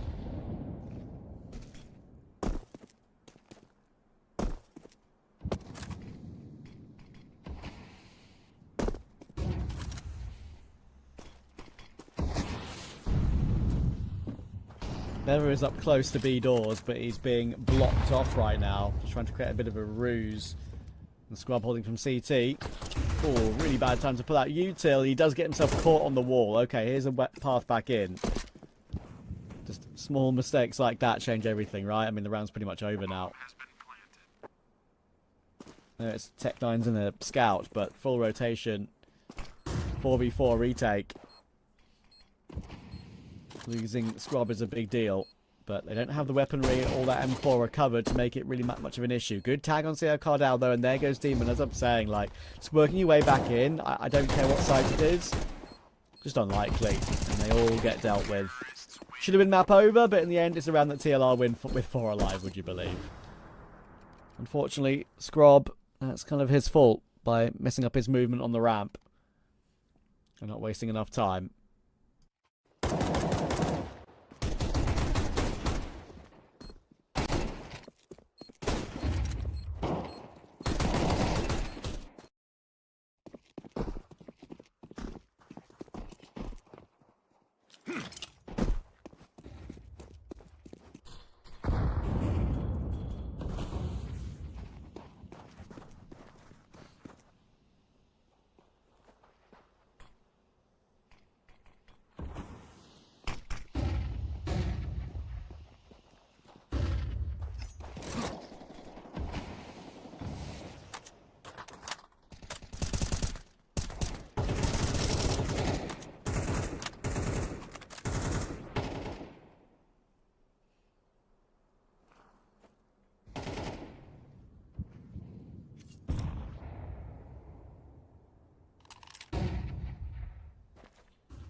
this be where Hyper Spirit get it done with their low buy again? You never know, we've seen it before.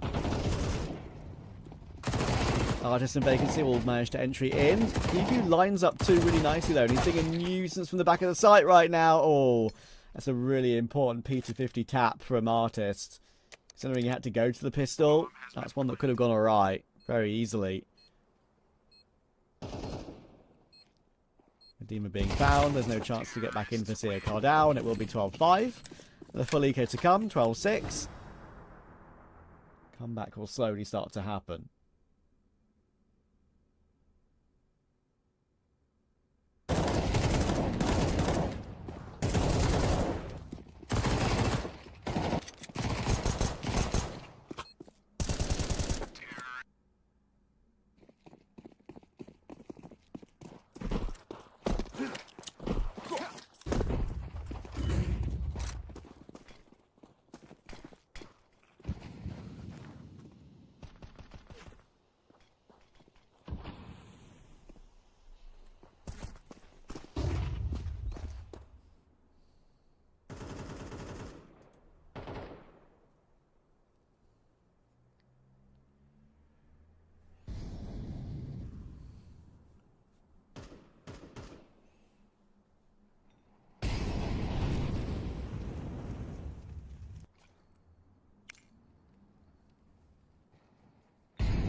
Surely no way that the USPs are what win Hyper Spirit the game, because Extinct has cleared out the B, or the A bomb site, sorry.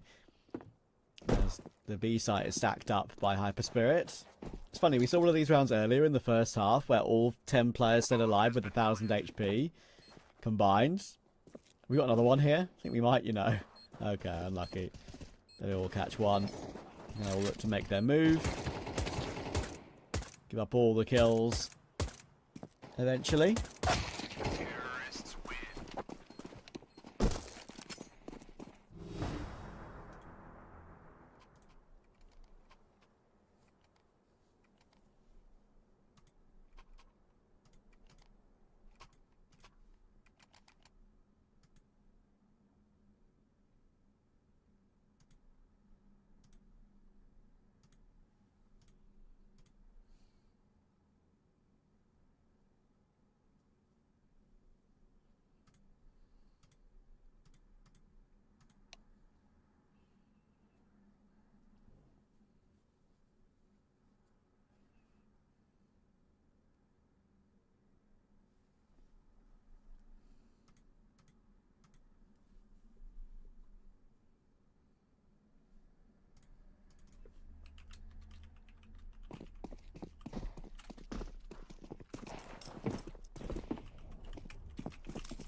Will this be where Hyper Spirit are able to close out map 1? Quite possibly.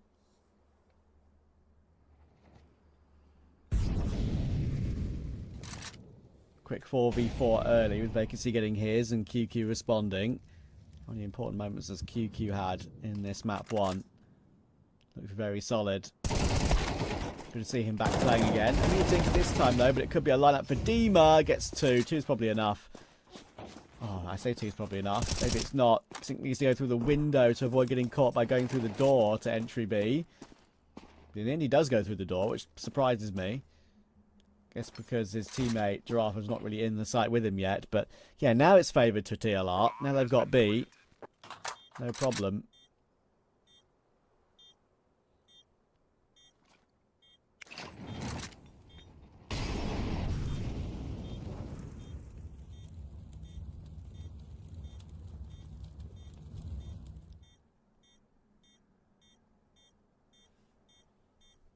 Like Star might try and creep through late. That's exactly what they do, and the trade is instant. Is there time? Oh, there's more than enough time. Easy map 1 for Hyper Spirit. Their debut with this new roster with QQ and Scrub. Scrub had that brilliant CT side pistol ace. That was actually half of his entire kills in the map. But yeah, they were in full control for the entirety of that one. There was no real risk at any moment, I think, that they were going to lose that. Their T-Cell in particular, just there was, for TLR, they just sat back and let it happen a bit too much, I think. And the rounds they tried to force, it didn't really work either. Tried to get a bit more aggressive, again, just being cancelled out by the Romanian core. So that doesn't really surprise me in a way, considering it's their map pick. It's map 2, which I'll be surprised about. But of course, it could completely change up because it's Hyperspirit's new team. It's the fact that we've seen them play this one before and not win it. But when you've got 2 different players, it can completely change everything. So even though TLR, they're unbeaten on it, that's of course against slightly lower tier opposition. You never actually know how it's going to work out.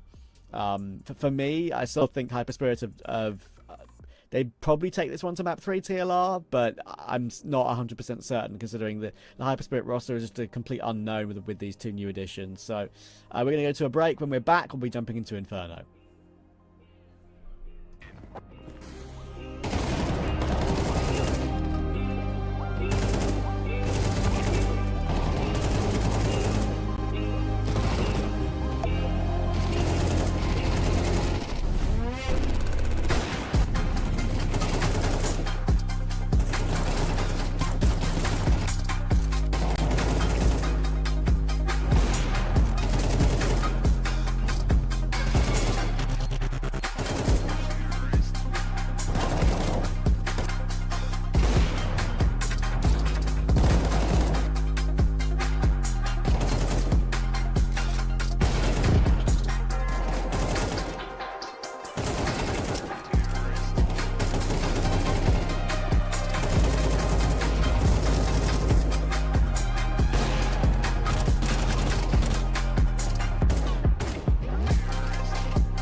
As I finish my final mouthful of food, sort of,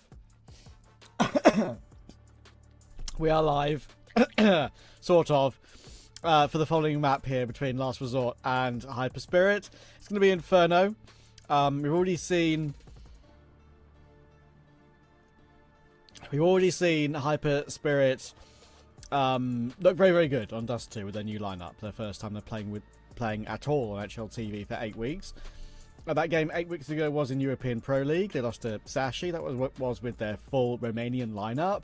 Now, of course, they're playing with QQ. They're playing with Scrob from the Heroic Academy. It's like a Danish-Romanian eclectic mix now. It's looking quite good. It's looking quite good. Dust 2 to start is good. And they've proven that they were just way better on the day so far. But Inferno is a map that TLR haven't lost on. Sure, 2 of them against local UK teams. But they did beat Psycho Face on the map. And that is a decent win against like known players at that sort of level. They're still playing with 8, Sabaraju, Psycho Doctor, Face Crack. That is like... That's quite a good win for a team at that sort of tier 3 level. So... I'm not going to completely count them out, even though it's in a map we haven't seen them play that much on. If you go back for the entirety of the year for the Last Resort, when they were called Washington and stuff like that as well, they'd beaten teams like Heroic Academy, like Mana, they'd beaten the Rottweilers lineup, they'd beaten Rune Eaters, Lavked on Inferno. In general, this is a very, very good map for them. So... I'm hopeful that they're going to be able to take this one to map 3. It feels likely to me that it should be the case. We'll have to see, though. I don't know why the map's not ready yet, but we'll figure it out very soon. And we'll get some information when they get back into the server soon.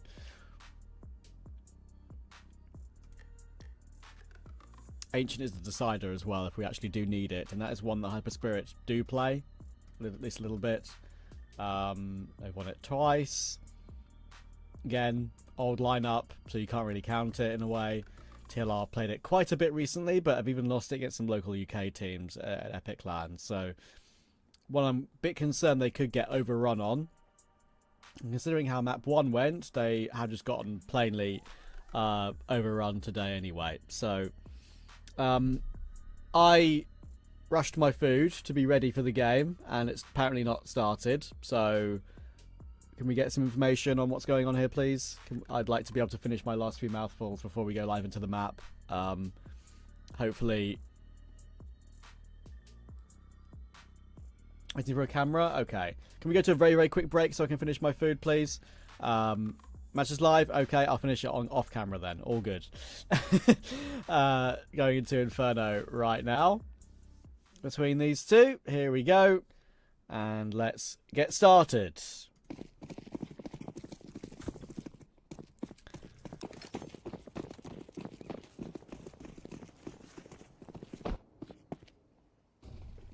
Rushing toward Banana. Already having to fall away is Giraffe. He pushes all the way through, and Vacancy, to be fair, he doesn't just find QQ, they find everyone on B. Keeping that very, very simple. Good old-fashioned B rush.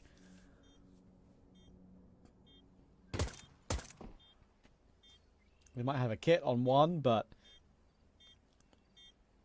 breaking their way back in feels impossible for here.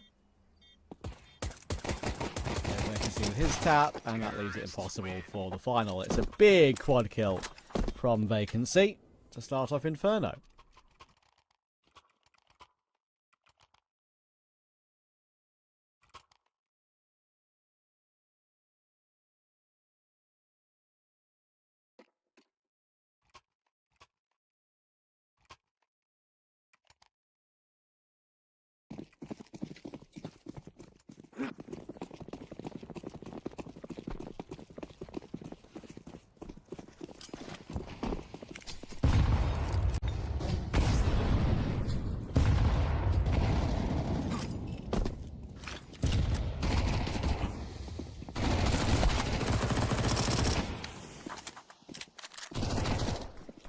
It's a full force, and it's not going to go all too well for Hyper Spirit.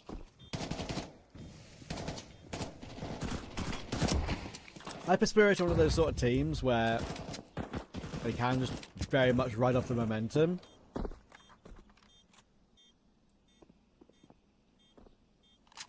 We saw that in map 1. But so can TLR. It's Inferno, a map that it's much more favoured for them. If you look at historical results. Even when they had that force in play there. A bit more of an aggressive push down toward B. With the 3 Mac 10s. 1 kill is all it took to confirm the round. He has not seen the player on site, but he still gets the kill, funnily enough, which is really nice to get. Extra $600 for Extinct. Mac 10, or the CZ, sorry, may take him down, but that's all.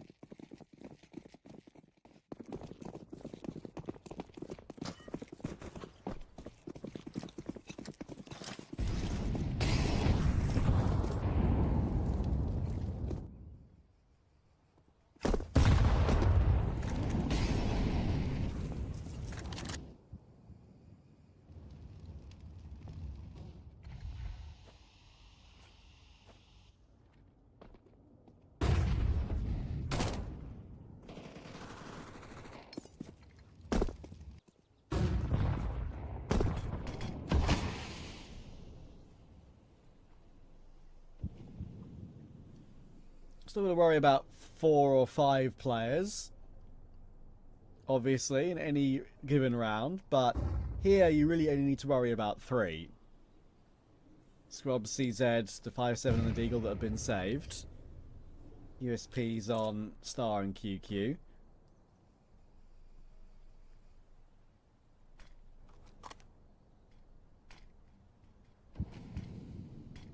QQ in the cubby. Cleared properly by the Mac 10. This went 50 to CZ1, but 2 is unlikely, and that is why you use a 5-7 Scrub.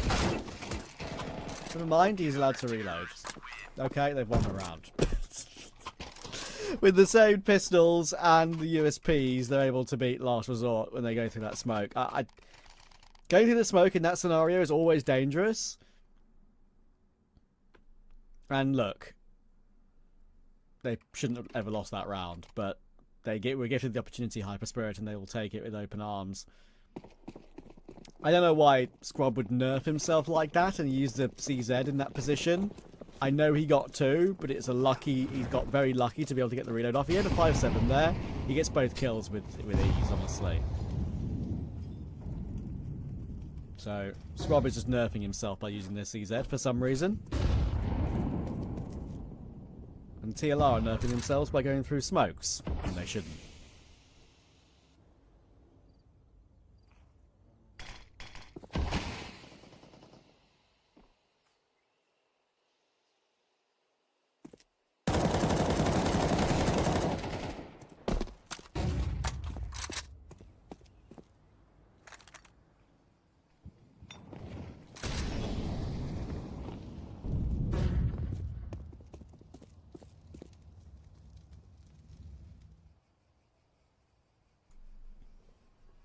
Now, all that TLR have left in this round is to 3-man push through short. Now, timing is not bad.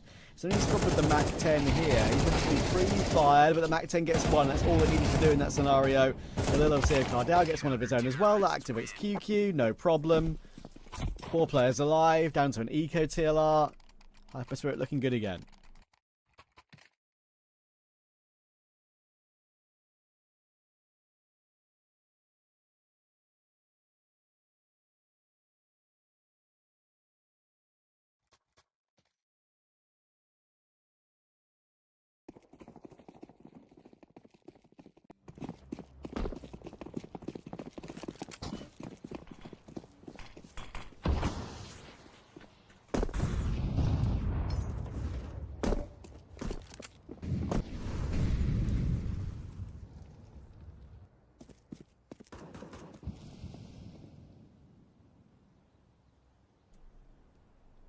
Problems for TLR again. Should have been a 3-0 start. It's not. They walk into that CZ.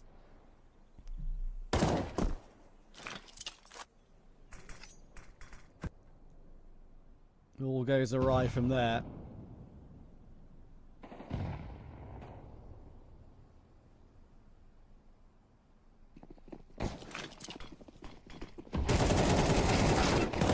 Crossfire. Somehow that Glock has gotten the kill, and they've somehow got the bomb site. Uh-oh. Bomb has been planted. And all up on the retake. Not going to be easy all of a sudden. Beva's found that M4, managed to grab that one back.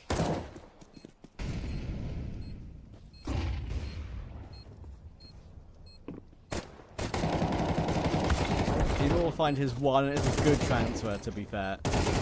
Now Giraffe stuck in pit, cleared by Star. Too much damage taken, really, for the Hyper Spirit players to be happy about, but winning the round was the important thing in the end, and they do make it work. Not sure how they first entry kill was through the wall, through a smoke with the Glock. Don't see many wallbangs with Glocks in the kill feeds.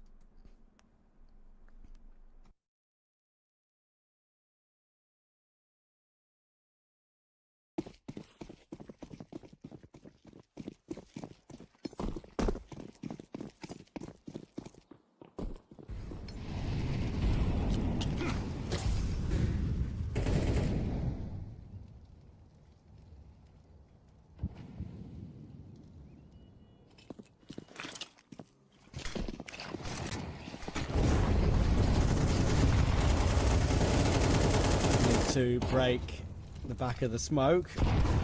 Team is willing to hold on though until the other nade comes flying in. Dino needs to hold on all by himself. He's got a little bit of help from TTV rebasing, but he went down quickly and the kills aren't clean at all. Oh, Star will be annoyed with that one. He had a chance to get both. Doesn't get either.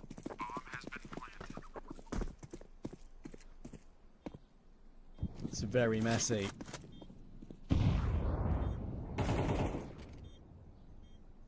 What a catch from Artist. His Scrub was behind Zero Card out.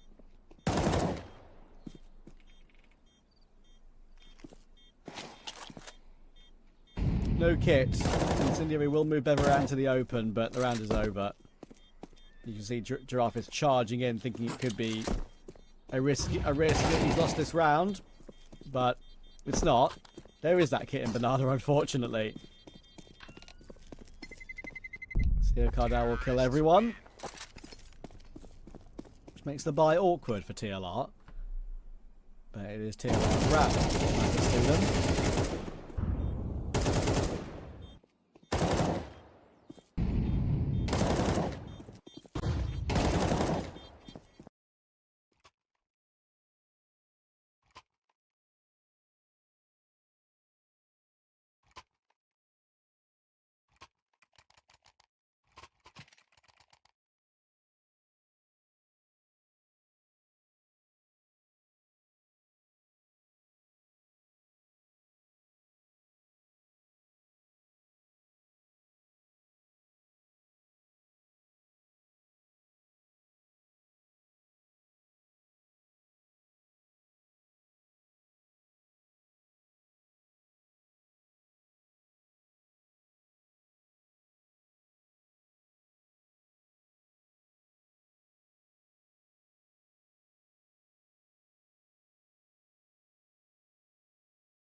Got a bit of a tech pause going on here, so hopefully not too long before we get back underway again.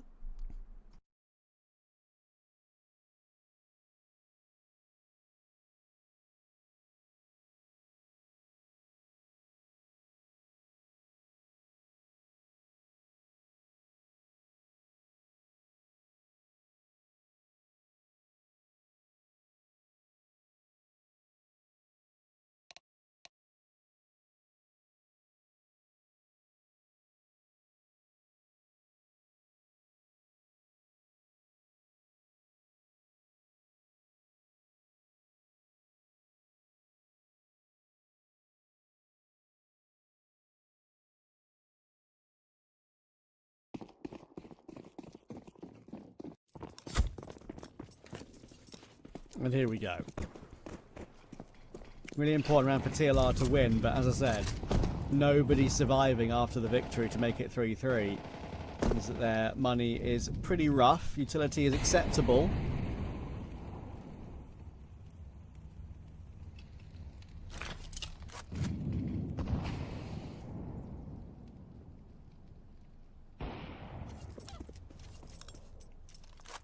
Squad will find Bebop.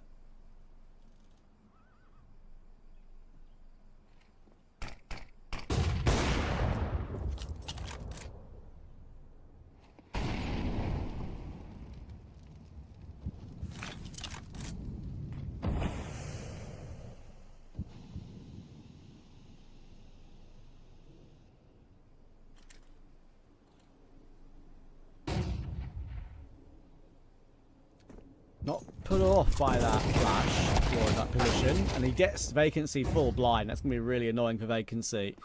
Can I do the right thing with the way they flashed their way into that position, but don't get rewarded for it. Blind shot makes this round very comfortable for Hyper Spirit.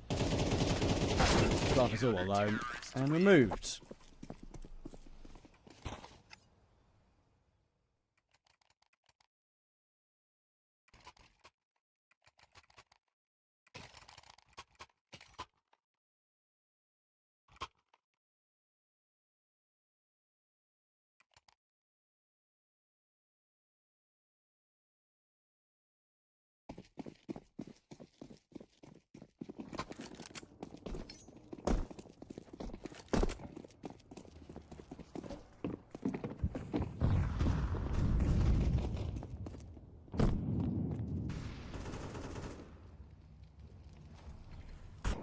And of course, as I mentioned, with them not surviving with any players in that round that they won to make it 3-3, this is the punishment.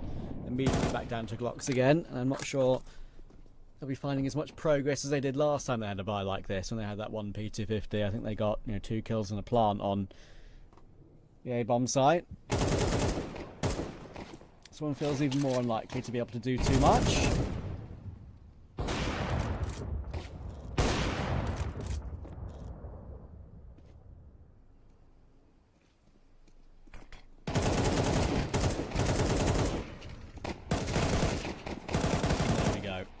Setup is a lot more solid for Hyper Spirit on this occasion.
Don't worry, we just have to wait the 1 whole minute before anything happens because it's Inferno.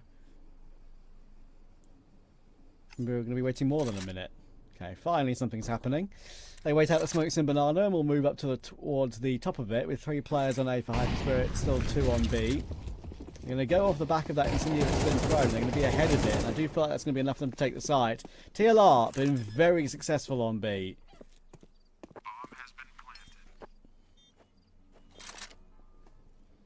And look, I mean, I'd love to be able to cast this round extensively. What am I meant to say? They waited in Banana. They got 2 kills on B. They're saving. It's just Inferno for you, I'm afraid. Nothing of interest happening at the moment.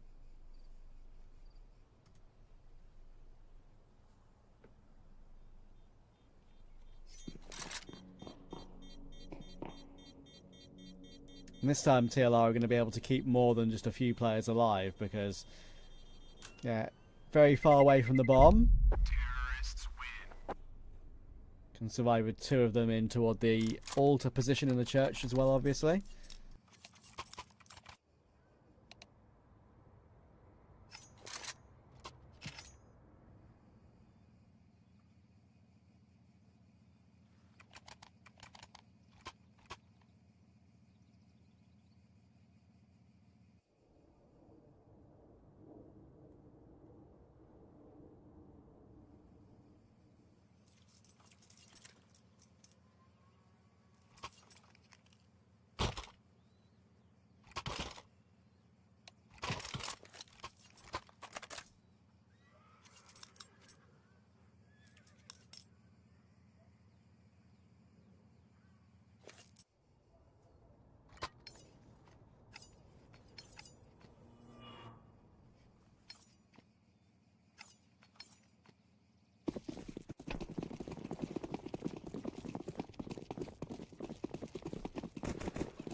Push up top middle for TR. They could go a little bit faster in these rounds. They haven't really gone fast toward A yet, like this, and it's going to work out really well. Almost finds the long player, falling back on a good time. Nade is decent.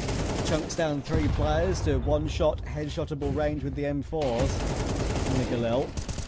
The layer flashes are really good. Still 2 CTs on site to get by, and they're going to be able to clear them up. Rotation is very quick toward long, and Dima can be ahead of this smoke. He absolutely will be. It's a great catch on Bever and Extinct. Really well done from Dima. That's more like it. That's more like it. That's how you can play Inferno, lads. Much more interesting. Great play from Dima.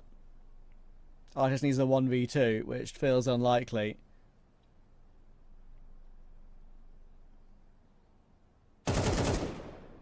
Oh, hang on. Team is now in an awkward position. Only 43 HP. Oh, lovely little pre-fire burst there. What a round from Dima. Hyper Spirit did well to avoid getting caught early when TLR sped up toward long. And then, even though they did manage to go 3 for 2 on the site TLR and traded their way forward, the rotations were just there in time. Dima could just peek ahead of that smoke and get himself in the play. It was a great catch on the headshot angle on the mid-site player. Good reaction to the second as well. Really well done. And he still had to do a very difficult job in the 1v1 after Artist got that flank kill. Only 43 HP, Dimaj. It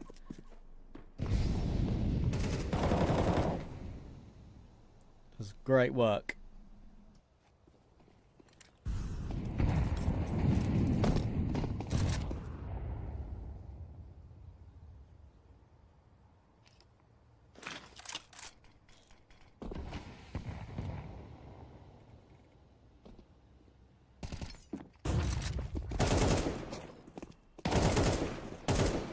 They can see he's taking matters into his own hands. Again, it's the B bomb site, but TLR found most of their success. It feels like their logic is here. Guys, just go B again. Just go B. A's not working. And B is going to work again, would you believe?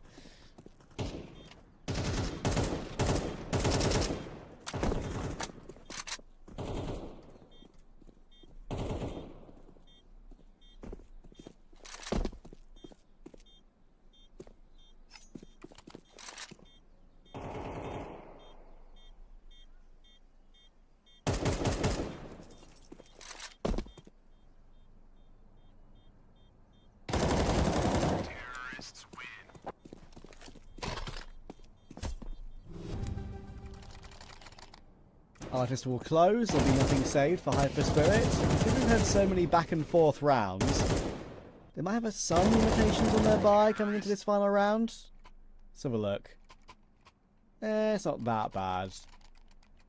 Yeah, only an MP9 on QQ is the real limitation. He's prioritising full utility and the defuse kit.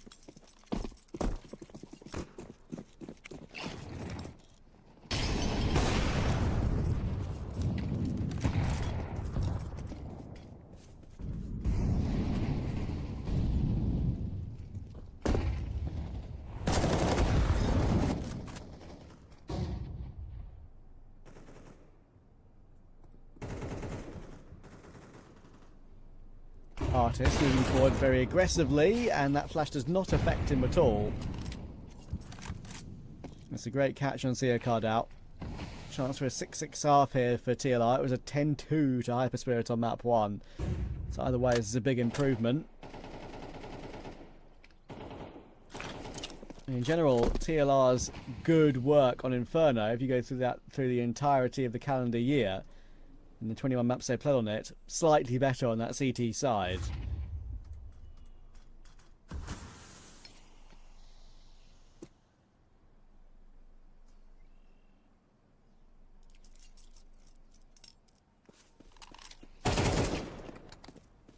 QQ charges through. Bever's waiting for him. Squad needs a crazy play. It's a lovely flick on the first. That wasn't seeing the kill feed, unfortunately, but he does get the second, and with one more coming through from the start, if he gets a spam kill, this could change the round. Nade shouldn't reach extinct. Yes, only 3 HP damage. And obviously, they will be giving this one a go. It's going to be down to Demo to create some space somewhere for star players, considering he's the one with the defuse kit. But the thing is, Legacy's just jiggling short. As soon as he sees anything, in comes the HE.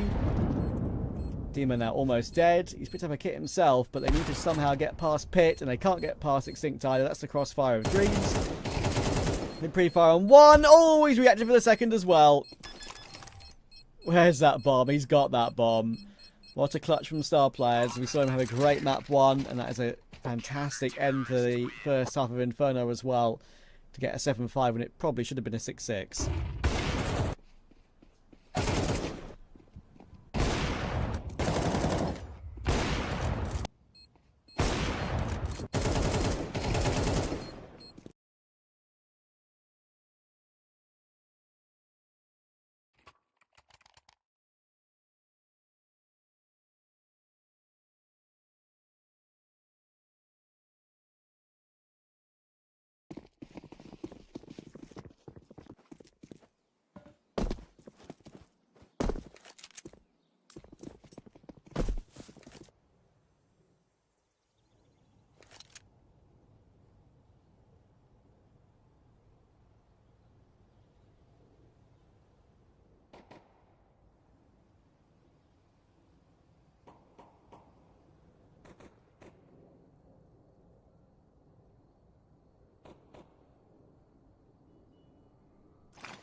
Leads of Giraffe don't get anything done, and Extinct can't convert either in this pistol.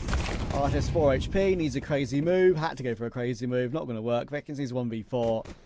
Hyper Spirit will be back in control at 8-5. Bomb has been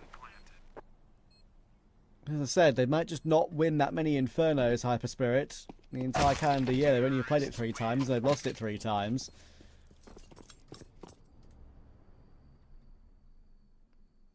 Of course, this core used to be the Nexus core. You have to go back to the end of 2024 when they last played it. They were never really an Inferno team with this lineup, this core.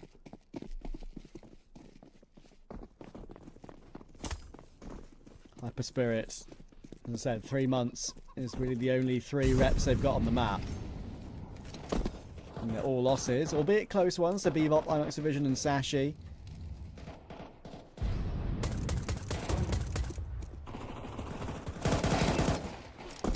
Oh, star player's got to be careful here. Okay, should be fine now. No dink taken.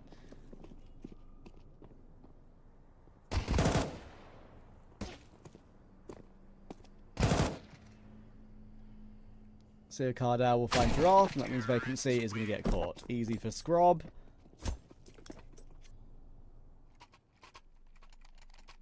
TLR, I've got some hard work to do, and maybe the changes for Hyper Spirit are the main thing that's going to change their fortunes on Inferno.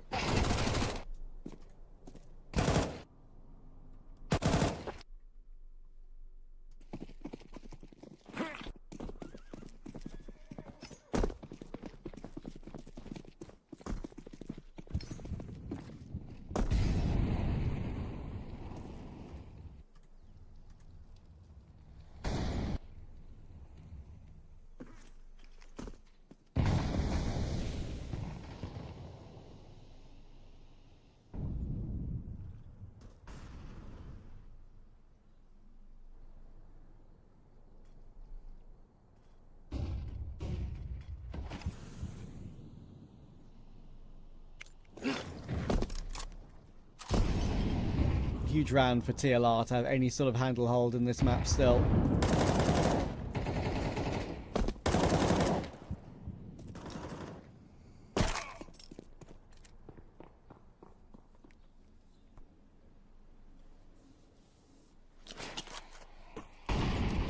Incendiary is decent for vacancy, but the threat isn't still going to remain. What it does do is it allows him to push up and get flashed in, and he sees one. They'll try and go through that smoking response. There's another flash that will be coming through, and surely this will be an easy hold now. Vacancy gets two. Sink will try and play time. Oh, but he's messed up his jump. Uh-oh. He was blind, sure, but really did mess up his movement on that one. And Artist has used his entire magazine. Always dangerous when you can get peaked from that top of the boost position. Bomb already planted. 3v3 retake. MP7 on this retake. No utility. No defuse kit. Resmoke into CT is big. All down to the gunfights now. CR Dow and QQ have flashes, but not really in positions to use them. To hold on to the angle and go for the gunfight. It's a great clear from Bever, and somehow they've been able to clear everyone. I don't know how they've pulled that off. That did not seem likely. No kits, no util, and they've pulled a 3v3 retake out of the bag.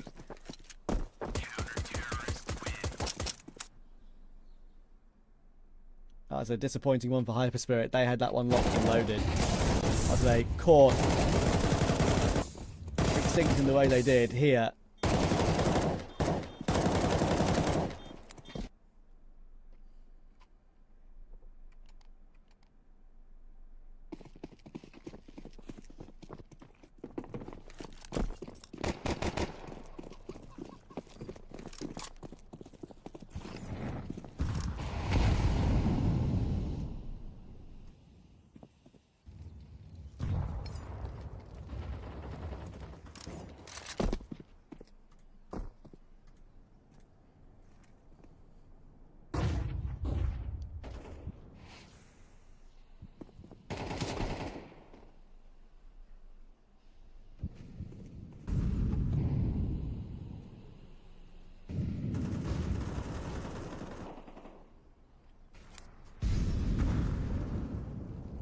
Extinct will get the opening as well in this following round, and maybe this is where they can start to get some control back in the entire series. It has to be now. It's now or never. Within this round, they're going to have an eco. It should be 9-8, but that's all if. If doesn't mean anything.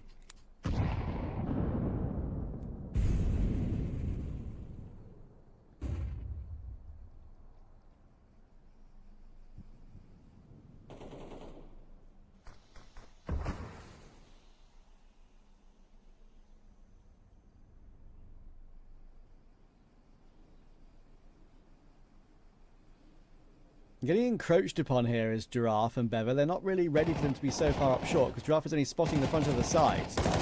That causes Artist to fall, but Giraffe has gotten two. Surely they'll be able to clear him out of pit, though. Needs to be a pre-fire from QQ. Oh, Giraffe is doing a very good job of wasting time. That's the main thing that's good about what he did there. But Hyperspirit have another opportunity for a 2v2, and Squab almost out of bullets, but he managed to control the spray to hit a headshot on Vacancy and reload to find Extinct. And Hyperspirit are able to force their way into the A-bomb site eventually. One of those close ones where TLR do their job and hold on for their one kill, but you just kind of need more, and they don't have more, I'm afraid.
Huge round now for TLR to feel like they're still a part of the game. I mentioned they have a little bit of money, but look at what they've got for it. It's Artists on the Orp Shore, but MP9, MP7s.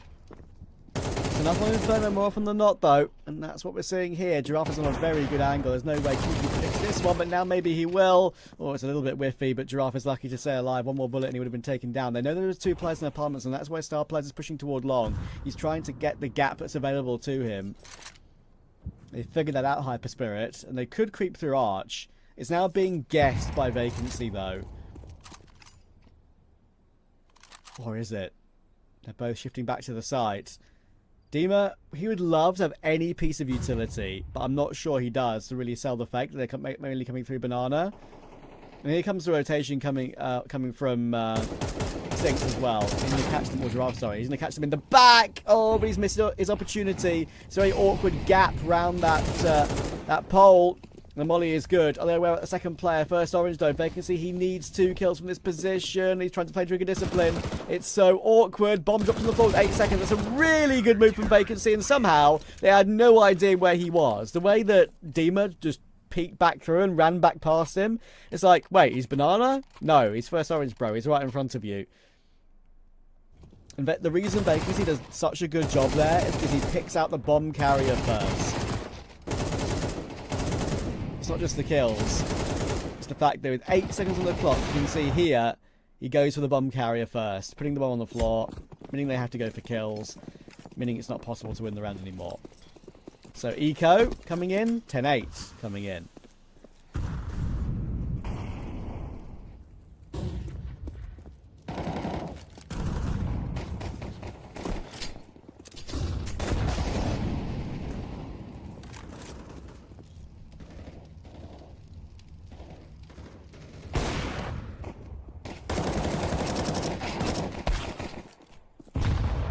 Fights a bit much, but it's fine. He gets his 2 kills. They're going to win it with all 4 up after that.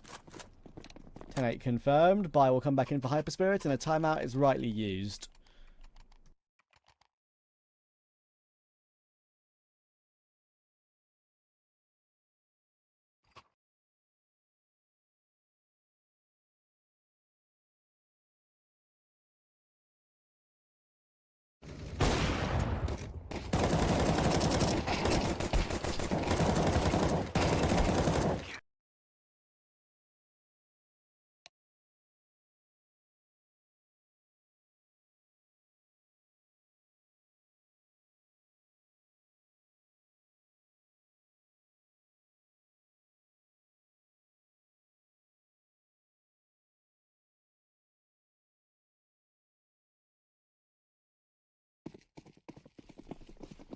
I wonder if Hyper Spirits are playing something a bit faster in this round. They got the Mac 10 brought up on Dima.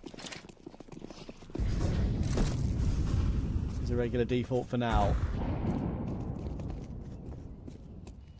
Gotta avoid the opening HE. Extinct and Vacancy pretty far forward top Banana, and it's one of those setups that can very well be exposed. Oh, but Vacancy's putting in some worldy work in the last couple of rounds. They both run toward him, they get sprayed down, and I'm smelling a 3rd map all of a sudden.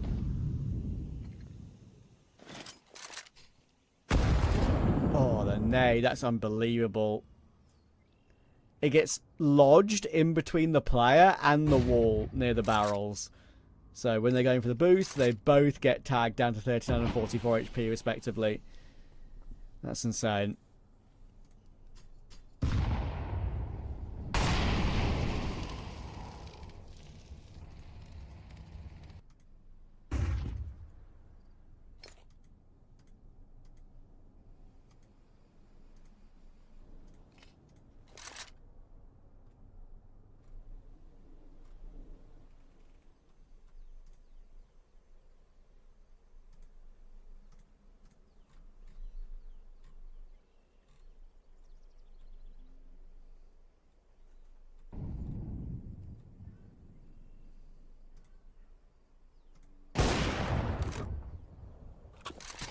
Nice pick from Artist. That will definitely spell the end of this one.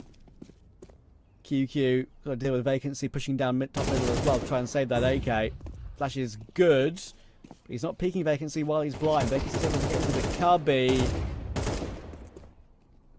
And you just need to make sure they don't go down after time here. That's the most important thing. Keep those guns at all costs.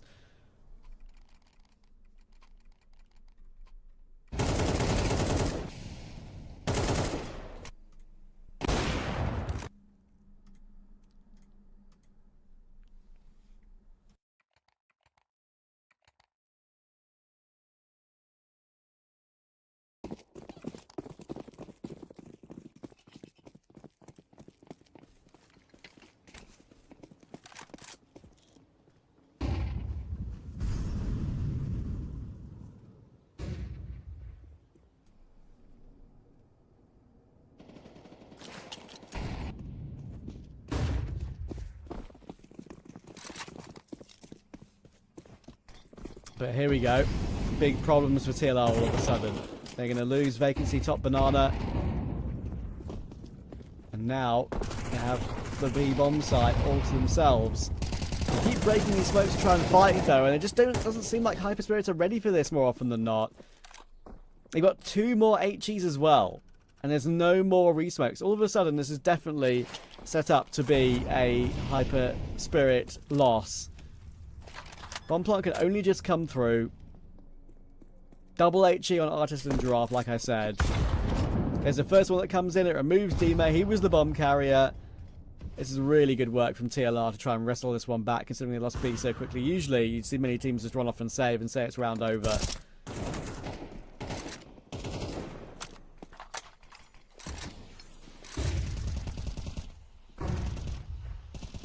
And the bomb is still not planted, by the way.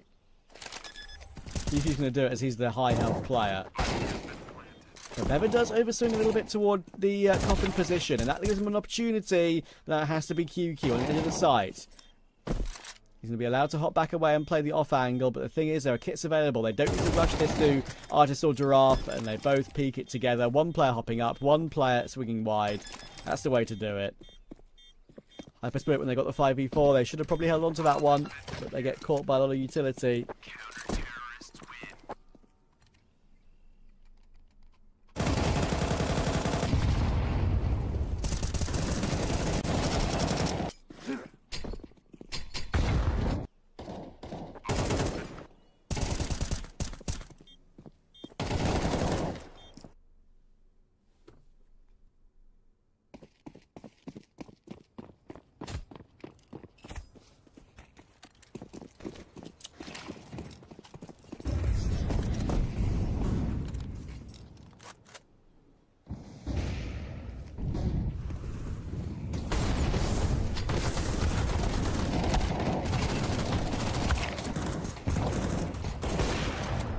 Fast players, a bit nervy for TLR. Squab gets one with the P250 to make it even more awkward, but Sardar is the last player alive on 20 HP. And Artist in the end will finish him off. They're back into the lead at 11-10. Colour me surprised. There's never anything easy when it comes to these teams at this level.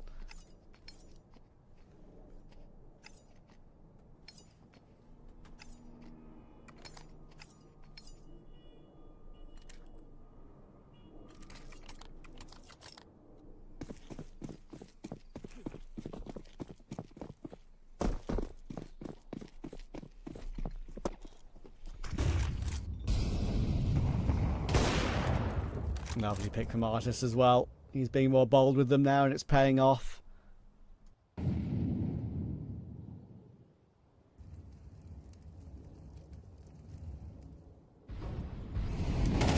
Another map 3. What a surprise. Considering, if you look at the previous games for these two teams, Hyper Spirit, before they played 8 weeks ago, 2-2-1s in a row. TLR, 2-1, 2-1, 2-0, 2-1, 2-1. Only 1-2-0.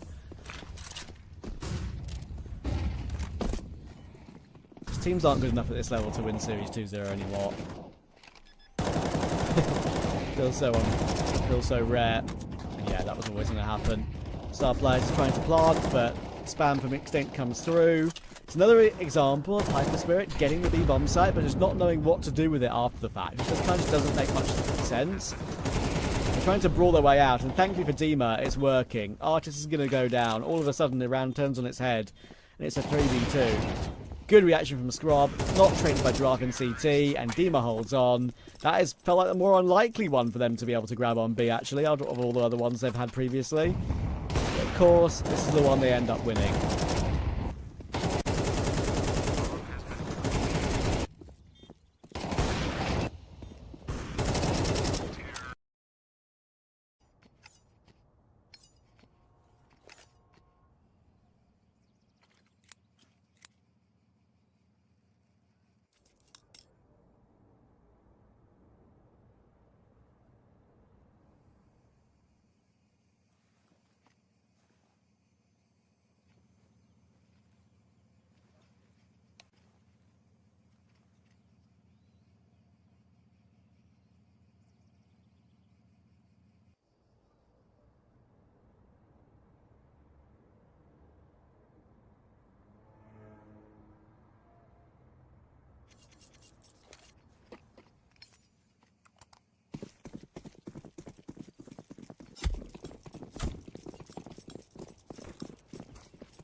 Huge round, 11-11.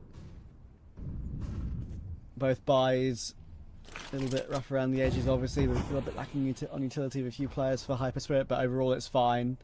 I don't think they'll complain actually about it too much. For TLR, if they lose this round, 12-11 behind with no good weaponry for the final round of regulation. It's a huge one.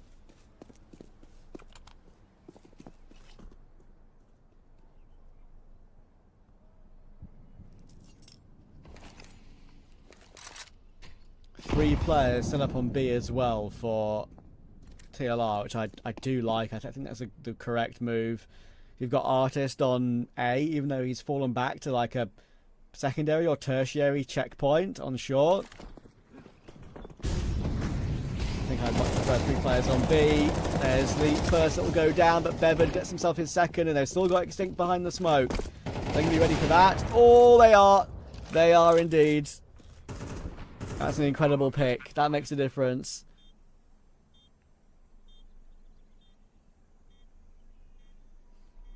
And Scrub, just don't overpick this one. Don't give Artist the opportunity. If anything, I'd be playing an even more defensive angle than this at 11-11 like this moment. But guess what? Doesn't matter when you can peek into the angle like that. I guess when he saw the clock was already half ticked, even if he went down, it would be difficult for Artist to get that banana with that defuse kit in time to really make a difference with two players still alive. Giraffe knows that this one's screwed. He'll get immediately reacted on by Dima, and what a great map Dima has had. How many important kills from him.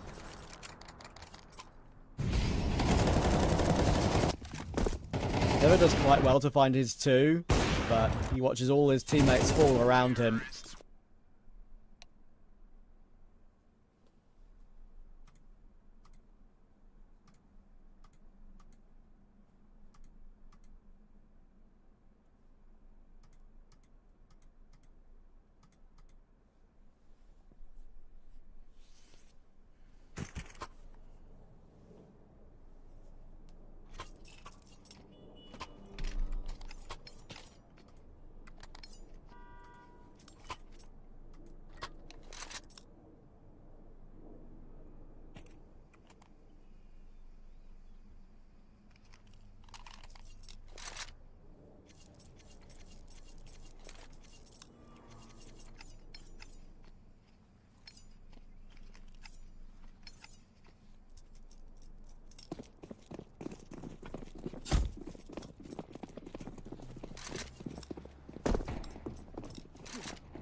As I mentioned, look at the buy that... Oh, what is this move from Hyper Spirit? I hate this.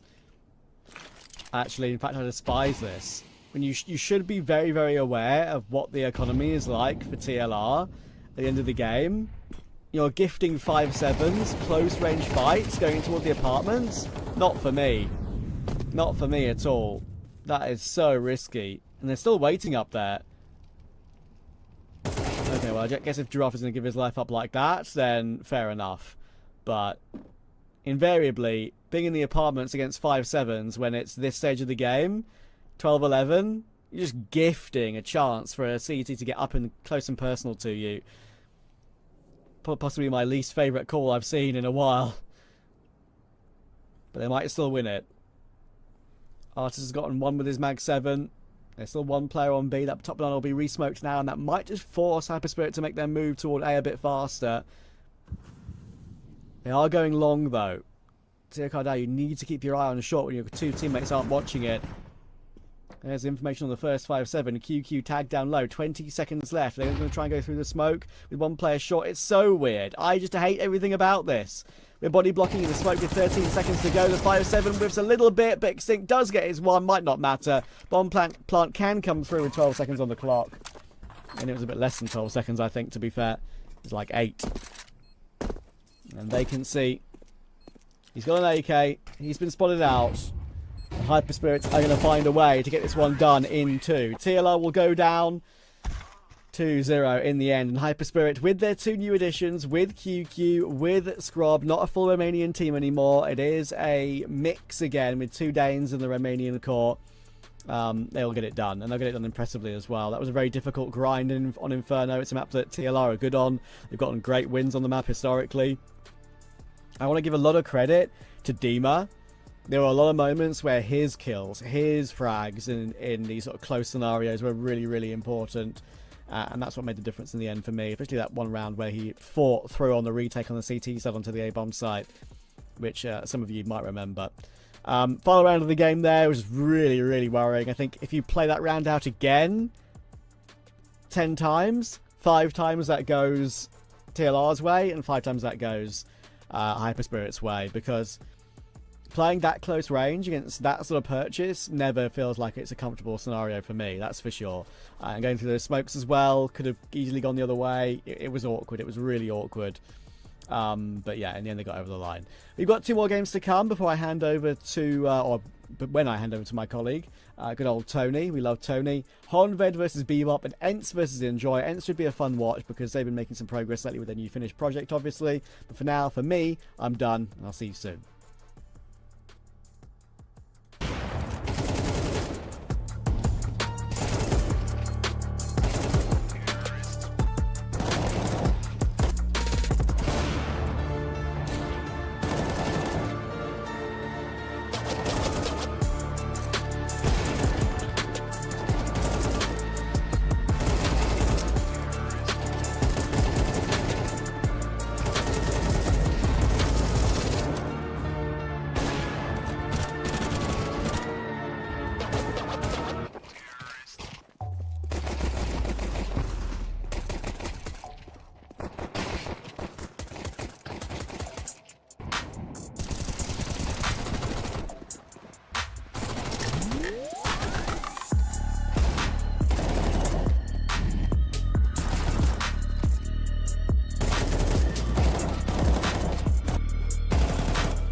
All right, what's going on, everybody? Welcome in. NODWIN is back, and I'm sure that you were here for the rides of the previous matchups, the last two that have the usual stack, the 4 on the day. We've got a pair more, and I'll be joining you for that one. My name being Why Not FPS. I hope you're having a wonderful morning, evening, noon, night, whatever it may be for you tuning in today. But for me, roughly 9:56 in the morning here in the U.S. for the bright and shiny day that we do have ahead of us for the 11th Clutch Series closed qualifier. We're things off with Honvéd up against Bebop later on. The Ents versus Joy. As I mentioned, have already been a pair of matches prior to this one. That was going to be the last resort versus Hyper Spirit, with Hyper Spirit taking that one 2-0. Prior to that, it was Mouse NXT taking a best of 3 in a forfeiture on the second map, due to the Just Players roster being unable to get their team fully ready and prepared to.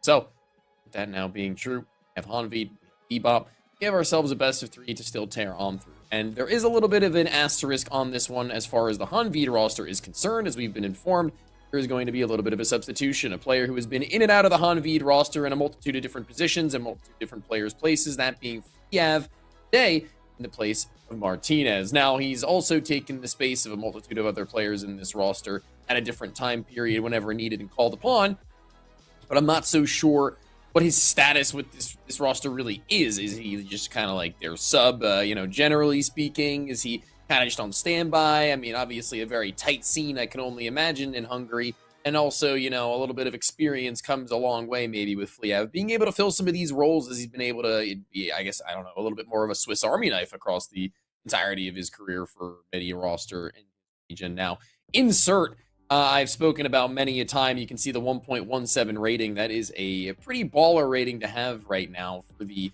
results that Honvéd have been having, as well as the climb that they've been looking to make throughout the VRS ranking system. They've been getting closer and closer to a peak. I think that their peak in general overall has been 142, where they now stand at 145. And that's not bad. It's certainly not bad. I mean, it's a start in which they've only really been pulled into this team as a 5-man core as of, I believe, only June of this month. So that's already a good, starting point. You're going to need to find a little bit more consistency for one, not only in terms of their results, but in terms of having a full 5 of some capacity without needing to substitute Fliev into the roster, or anybody else for that matter. Their map pool having a pretty decent win percentage, or as you can see, win percentage, though, if you look at HLTV, doesn't necessarily reflect how many reps that they're actually getting on some of these maps. With Dust 2, I think, being one that they certainly have the most on for my recollection, and they also have a pretty high win percentage on it. I can figure that will be one that we'll see in this map pool, only because Bebop also like it a lot. I don't think we're going to be seeing an Anubis. You see 75%, and you think, oh, that's pretty good. Well, they only have 4 maps played on Anubis, so don't be fooled by those numbers, okay? Don't be a stats Andy on the armchair. But we do have a Bebop roster to talk about as well, who have a couple of affinities for a couple of different maps. I think that there is going to be a little bit of an overlap for the first of these two. The third is where I'm a little bit confused as to where we'll turn out, but I'm going to be expecting a Mirage from Bebop and a Dust 2, or rather a Dust 2 from one of the two of Honvéd or Bebop, and a Mirage for the other. I don't know what the third will be, but a roster in Bebop who have been unorged, free agent, trying to make it happen with the team that they have. 3 of the 5 of these guys have been here for about a half a year or so, with Dwushka getting the move up to Ho2, and I believe it was Hyken who didn't find himself on the roster in the long term. So unofficial players in Whiteout and Red Zed, who I have been decently impressed with. It's only been a couple of matches here and there against Black Phoenix, Misa, and most previously Walshaki, who was about 2 weeks ago they had played. But, here and there, I would say, individually speaking, that I was okay with what I was witnessing out from these guys. I wasn't blown away. I wasn't, left completely and utterly disappointed. But I think that if they're going to be remaining on the roster, they're going to want to show a little bit more. I think that Red Zed, having been here for a little bit longer, had some pretty solid showings, a little bit better than that of just Whiteout, who hasn't maybe yet settled in. So yeah, that Dust 2 win percentage, that one is pretty real. That one's pretty real and pretty true. They've got 10 maps played, 8 out of the 10 of those being pretty big wins as far as being able to stack up reps and say that they've got a Dust 2 worth fearing. That's something in which Bebop have a little bit more notoriety on. So I'm going to be ready and raring to see that one go into fruition. And as well as that Mirage, I think that we're going to be seeing that a decent enough win percentage, adjacent to that of Honvéd, but actually a few more reps, even that from Dust 2. So that third is where I'm just confused. I'm not necessarily confused so much as just wondering as to where these guys are going to be most comfortable floating a finish. I mean, Cash, that'd be fun, but I'm not so sure, seeing as there isn't even a single rep as far as I'm aware for Honvéd. So there's that Dust 2 pick out. There's the Mirage follow-up. And then actually leaving Cash toward the final finish. Looks like we will be getting it after all. Well, maybe not seeing it depending on how the series goes, but we are going to be having it in the rungs if we do require a third and decider. And I think that this one could very well deliver one that may need just such a matchup, one that has not yet been seen as a head-to-head between these two teams. So it is going to be a new little study that we have to share amongst one another, and I will be very pleased to do so with you, because there's a little bit of a pre-established notion for me as to who I expect to be doing pretty good in this game. I already mentioned Insert. He is definitely my player to watch for the Honvéd team. And if we're going to be looking at the Bebop roster, I think intermittently you'll probably see Lovicus doing some pretty decent work, but Whiteout is the player I'm expected to be set up a little bit more as a star. I think he's actually going to be pretty well acclimated to this team by now, or at the very least I would hope he would be, given the time they've now had to practice allotted to them in the last 2 weeks or so. Heading into August, they're going to need a very great exponential growth if they're going to be continuing with this roster, I would say, because it was a Bebop team where I think historically speaking, they were one where we had kind of like not really known where they would be, but gotten individual performances from players like Dushka that was just kind of hard to ignore. And he was somebody whose shoes were always going to be difficult to fill. And given that he's a player who's now moved on to bigger and better things, those shoes now being open and vacant, it's going to be somebody who needs to step into it with some confidence. And I think Whiteout certainly has to a degree, but again, time has not yet told the story of whether or not he'll be able to accomplish the same feats individually and mechanically in which Dushka once was able to really power them through a lot of their victories. He was able to take them to a lot of their tops, a lot of their heights. And, you know, I mean, you just look at the numbers going back to when he was on this team, it's going to be telling a story in and of itself. And it's a team in which Bebop really haven't had the longest team history for in general. It's only just been for this 2026 in which this core has come together. So, or rather this now existing core. So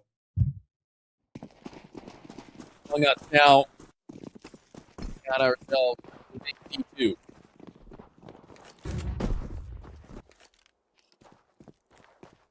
Or is it long? Or with a little bit late, a little bit. Are going to have been beyond that, continue their crawl. There is a insane gap in that smoke that had been thrown by Idis Balance. It is so very wide on the right for the CTs to see, and it even will be a spam through. Nolan trying and attempting to help him with some damage, but he doesn't really need to when the damage has already been done.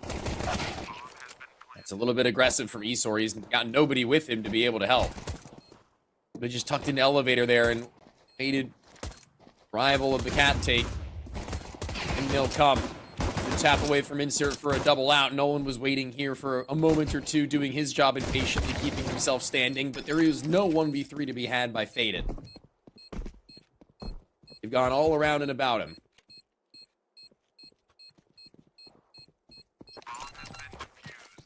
Counter-terrorists win.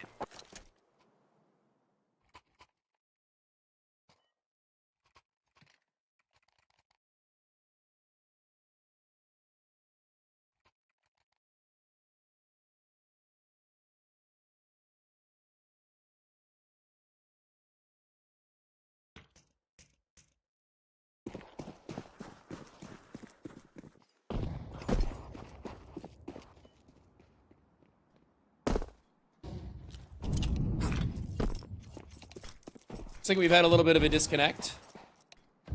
No damage has been done. So that will mean that we can pretty safely go for the restart. It's always a little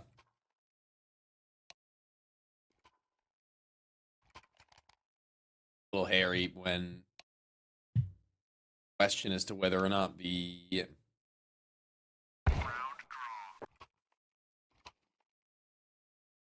big old reset is warranted, but that one's easy.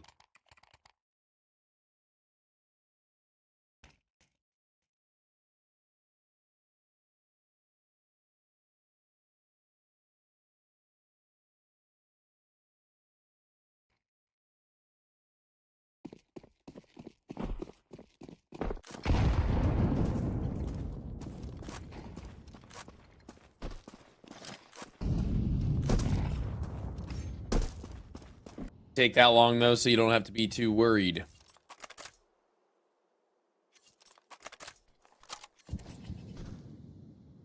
Really nothing all that serious. Door's compromised. Liev going to be sending some shots in their direction. Doorway with a teammate at his side doing the same. Minimal amounts of effect. Actually, insert Liev, by this point, having eaten more than anyone else. That won't last all that long with Red Zed, and is now also in practically the same exact range. Now with the so slight tag of the HE. Players in the server not feeling all too healthy without there really having been an aim duel yet. Responsible for long. At the front door, NODWIN, I believe. Just a moment. The first of those, there will be no utility in support. It's going to be numbers that are going to be on arrival soon enough. Balance looking to play coverage for Lovicus, who tries to isolate his fight. Unsuccessfully so. Nolan with a good dare double. Staying alive more than anything else now may be the best course of action, as Balance was made known earlier on, and they knew he was probably going to fight for it at some stage in the game. Red Zed left to his own devices in the center. His fate goes for the flank. I don't be able to hit it in time, though, because Red Zed's already been closed in upon. They seem to know about this, seeing as the site is clear and long is clear, knife out in hand. He's going to be caught off guard. Well done. Well managed. Bro ace between Nolan and Ibali. Second round rather cleanly, given that it could have been force buy a bit of an issue. And honestly, even with the bomb planted, I don't foresee there being a force buy from Bebop. A half buy here may be all the more manageable to keep their economy aflowing on the T side of Dust. Seeing as this is their map pick, they don't want to let it get away from them so soon. I don't feel like the pressure is really on them this early, and not only the map, but the series to be going for some desperate purchases. So, see if they agree, rather. Indeed, they do.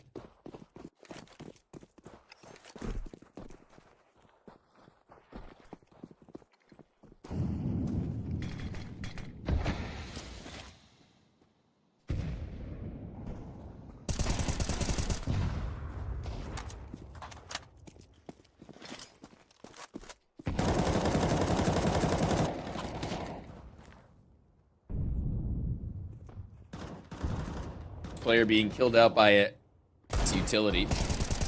Easy enough. Still firing out and leaving gap wired to be plugged. A site also under some scrutiny. One CT sent towards CT, and one smoke lobbed over to Catwalk will certainly bet a little more comfortable than could have otherwise been.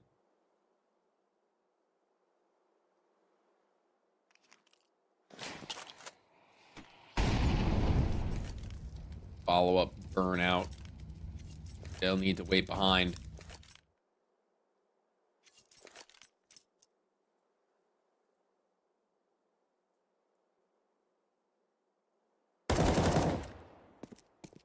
Yeah, should have no difficult time handling at least 2 players here, unless attack 9 at that distance? Lovicus, what? That is a little bit unrealistic to imagine as reality, but Lovicus now also with an A4 in hand has no... Actually does have a helmet. Aim punch won't really be that much of a factor. He becomes an X factor in this round nonetheless. Balance phasing the CT smoke as a dead man walking after it's gone because they are right at top of him. It's going to need to be really all Lovicus. I mean, Whiteout gave them the end of this round with the Desert Eagle headshot, but if he even manages to get 1 damage point more, he could be a hero himself. But there is a spray transfer. No, it's the burn from the spread of the incendiary tossed out by Esor from beyond the grave, and an insert means that they will be able to hit on the defuse. But that was a round in which, again, wasn't a force buy back from Bebop. That was going to be them taking what little they had into it, finding a bomb planted, and 4 kills.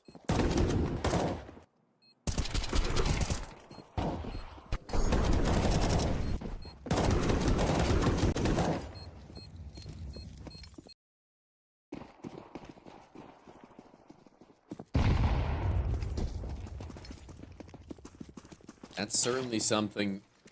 A tight one.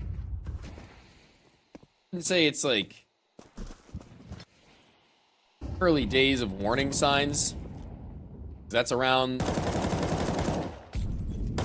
not going to be recreatable with full rifles.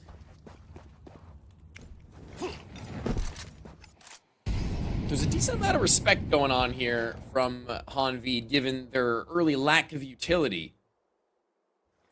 How much money had been drained from them.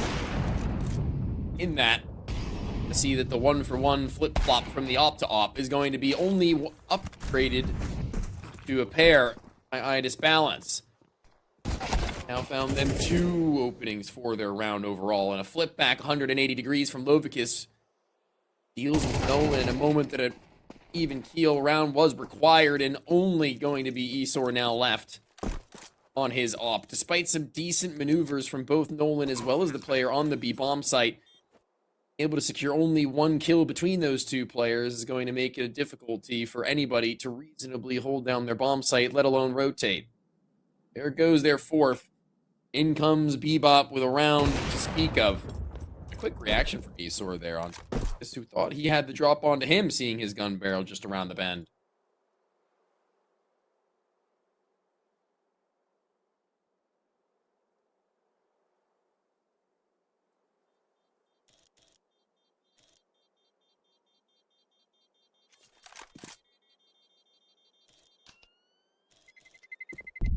Terrorists win.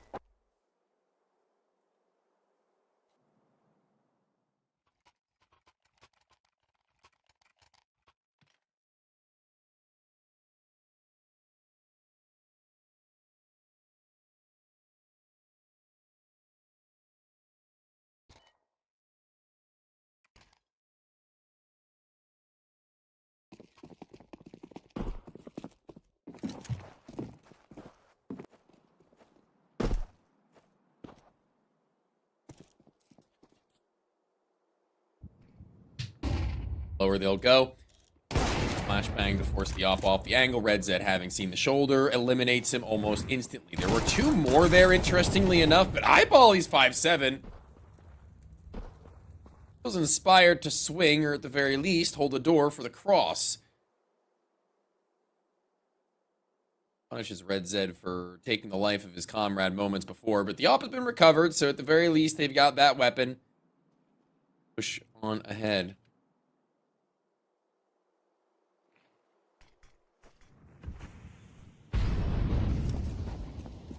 It's also important to make note of the fact that in this instance where Martinez is no longer with us, it's kind of the guy that feels like he's the number 2 dog to insert most of the time, so we're going to need to see a step up from somebody here or there, and Nolan and Eyeball have given us a good wink. They may be willing to step into those shoes. Liab has been a primary AWP player in his career a multitude of times. It's also worth noting.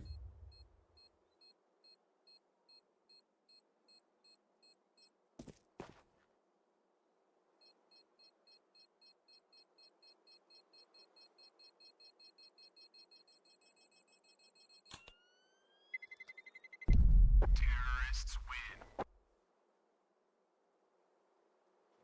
Back in 2023,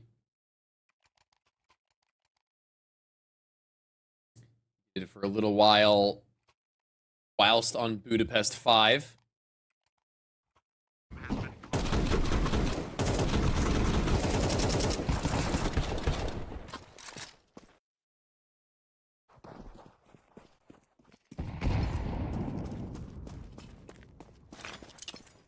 He's pretty darn good, I gotta say.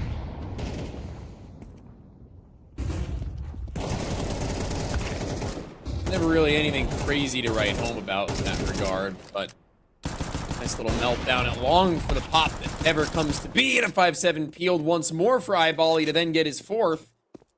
Got this one on lock, so what a massacre to what was intended.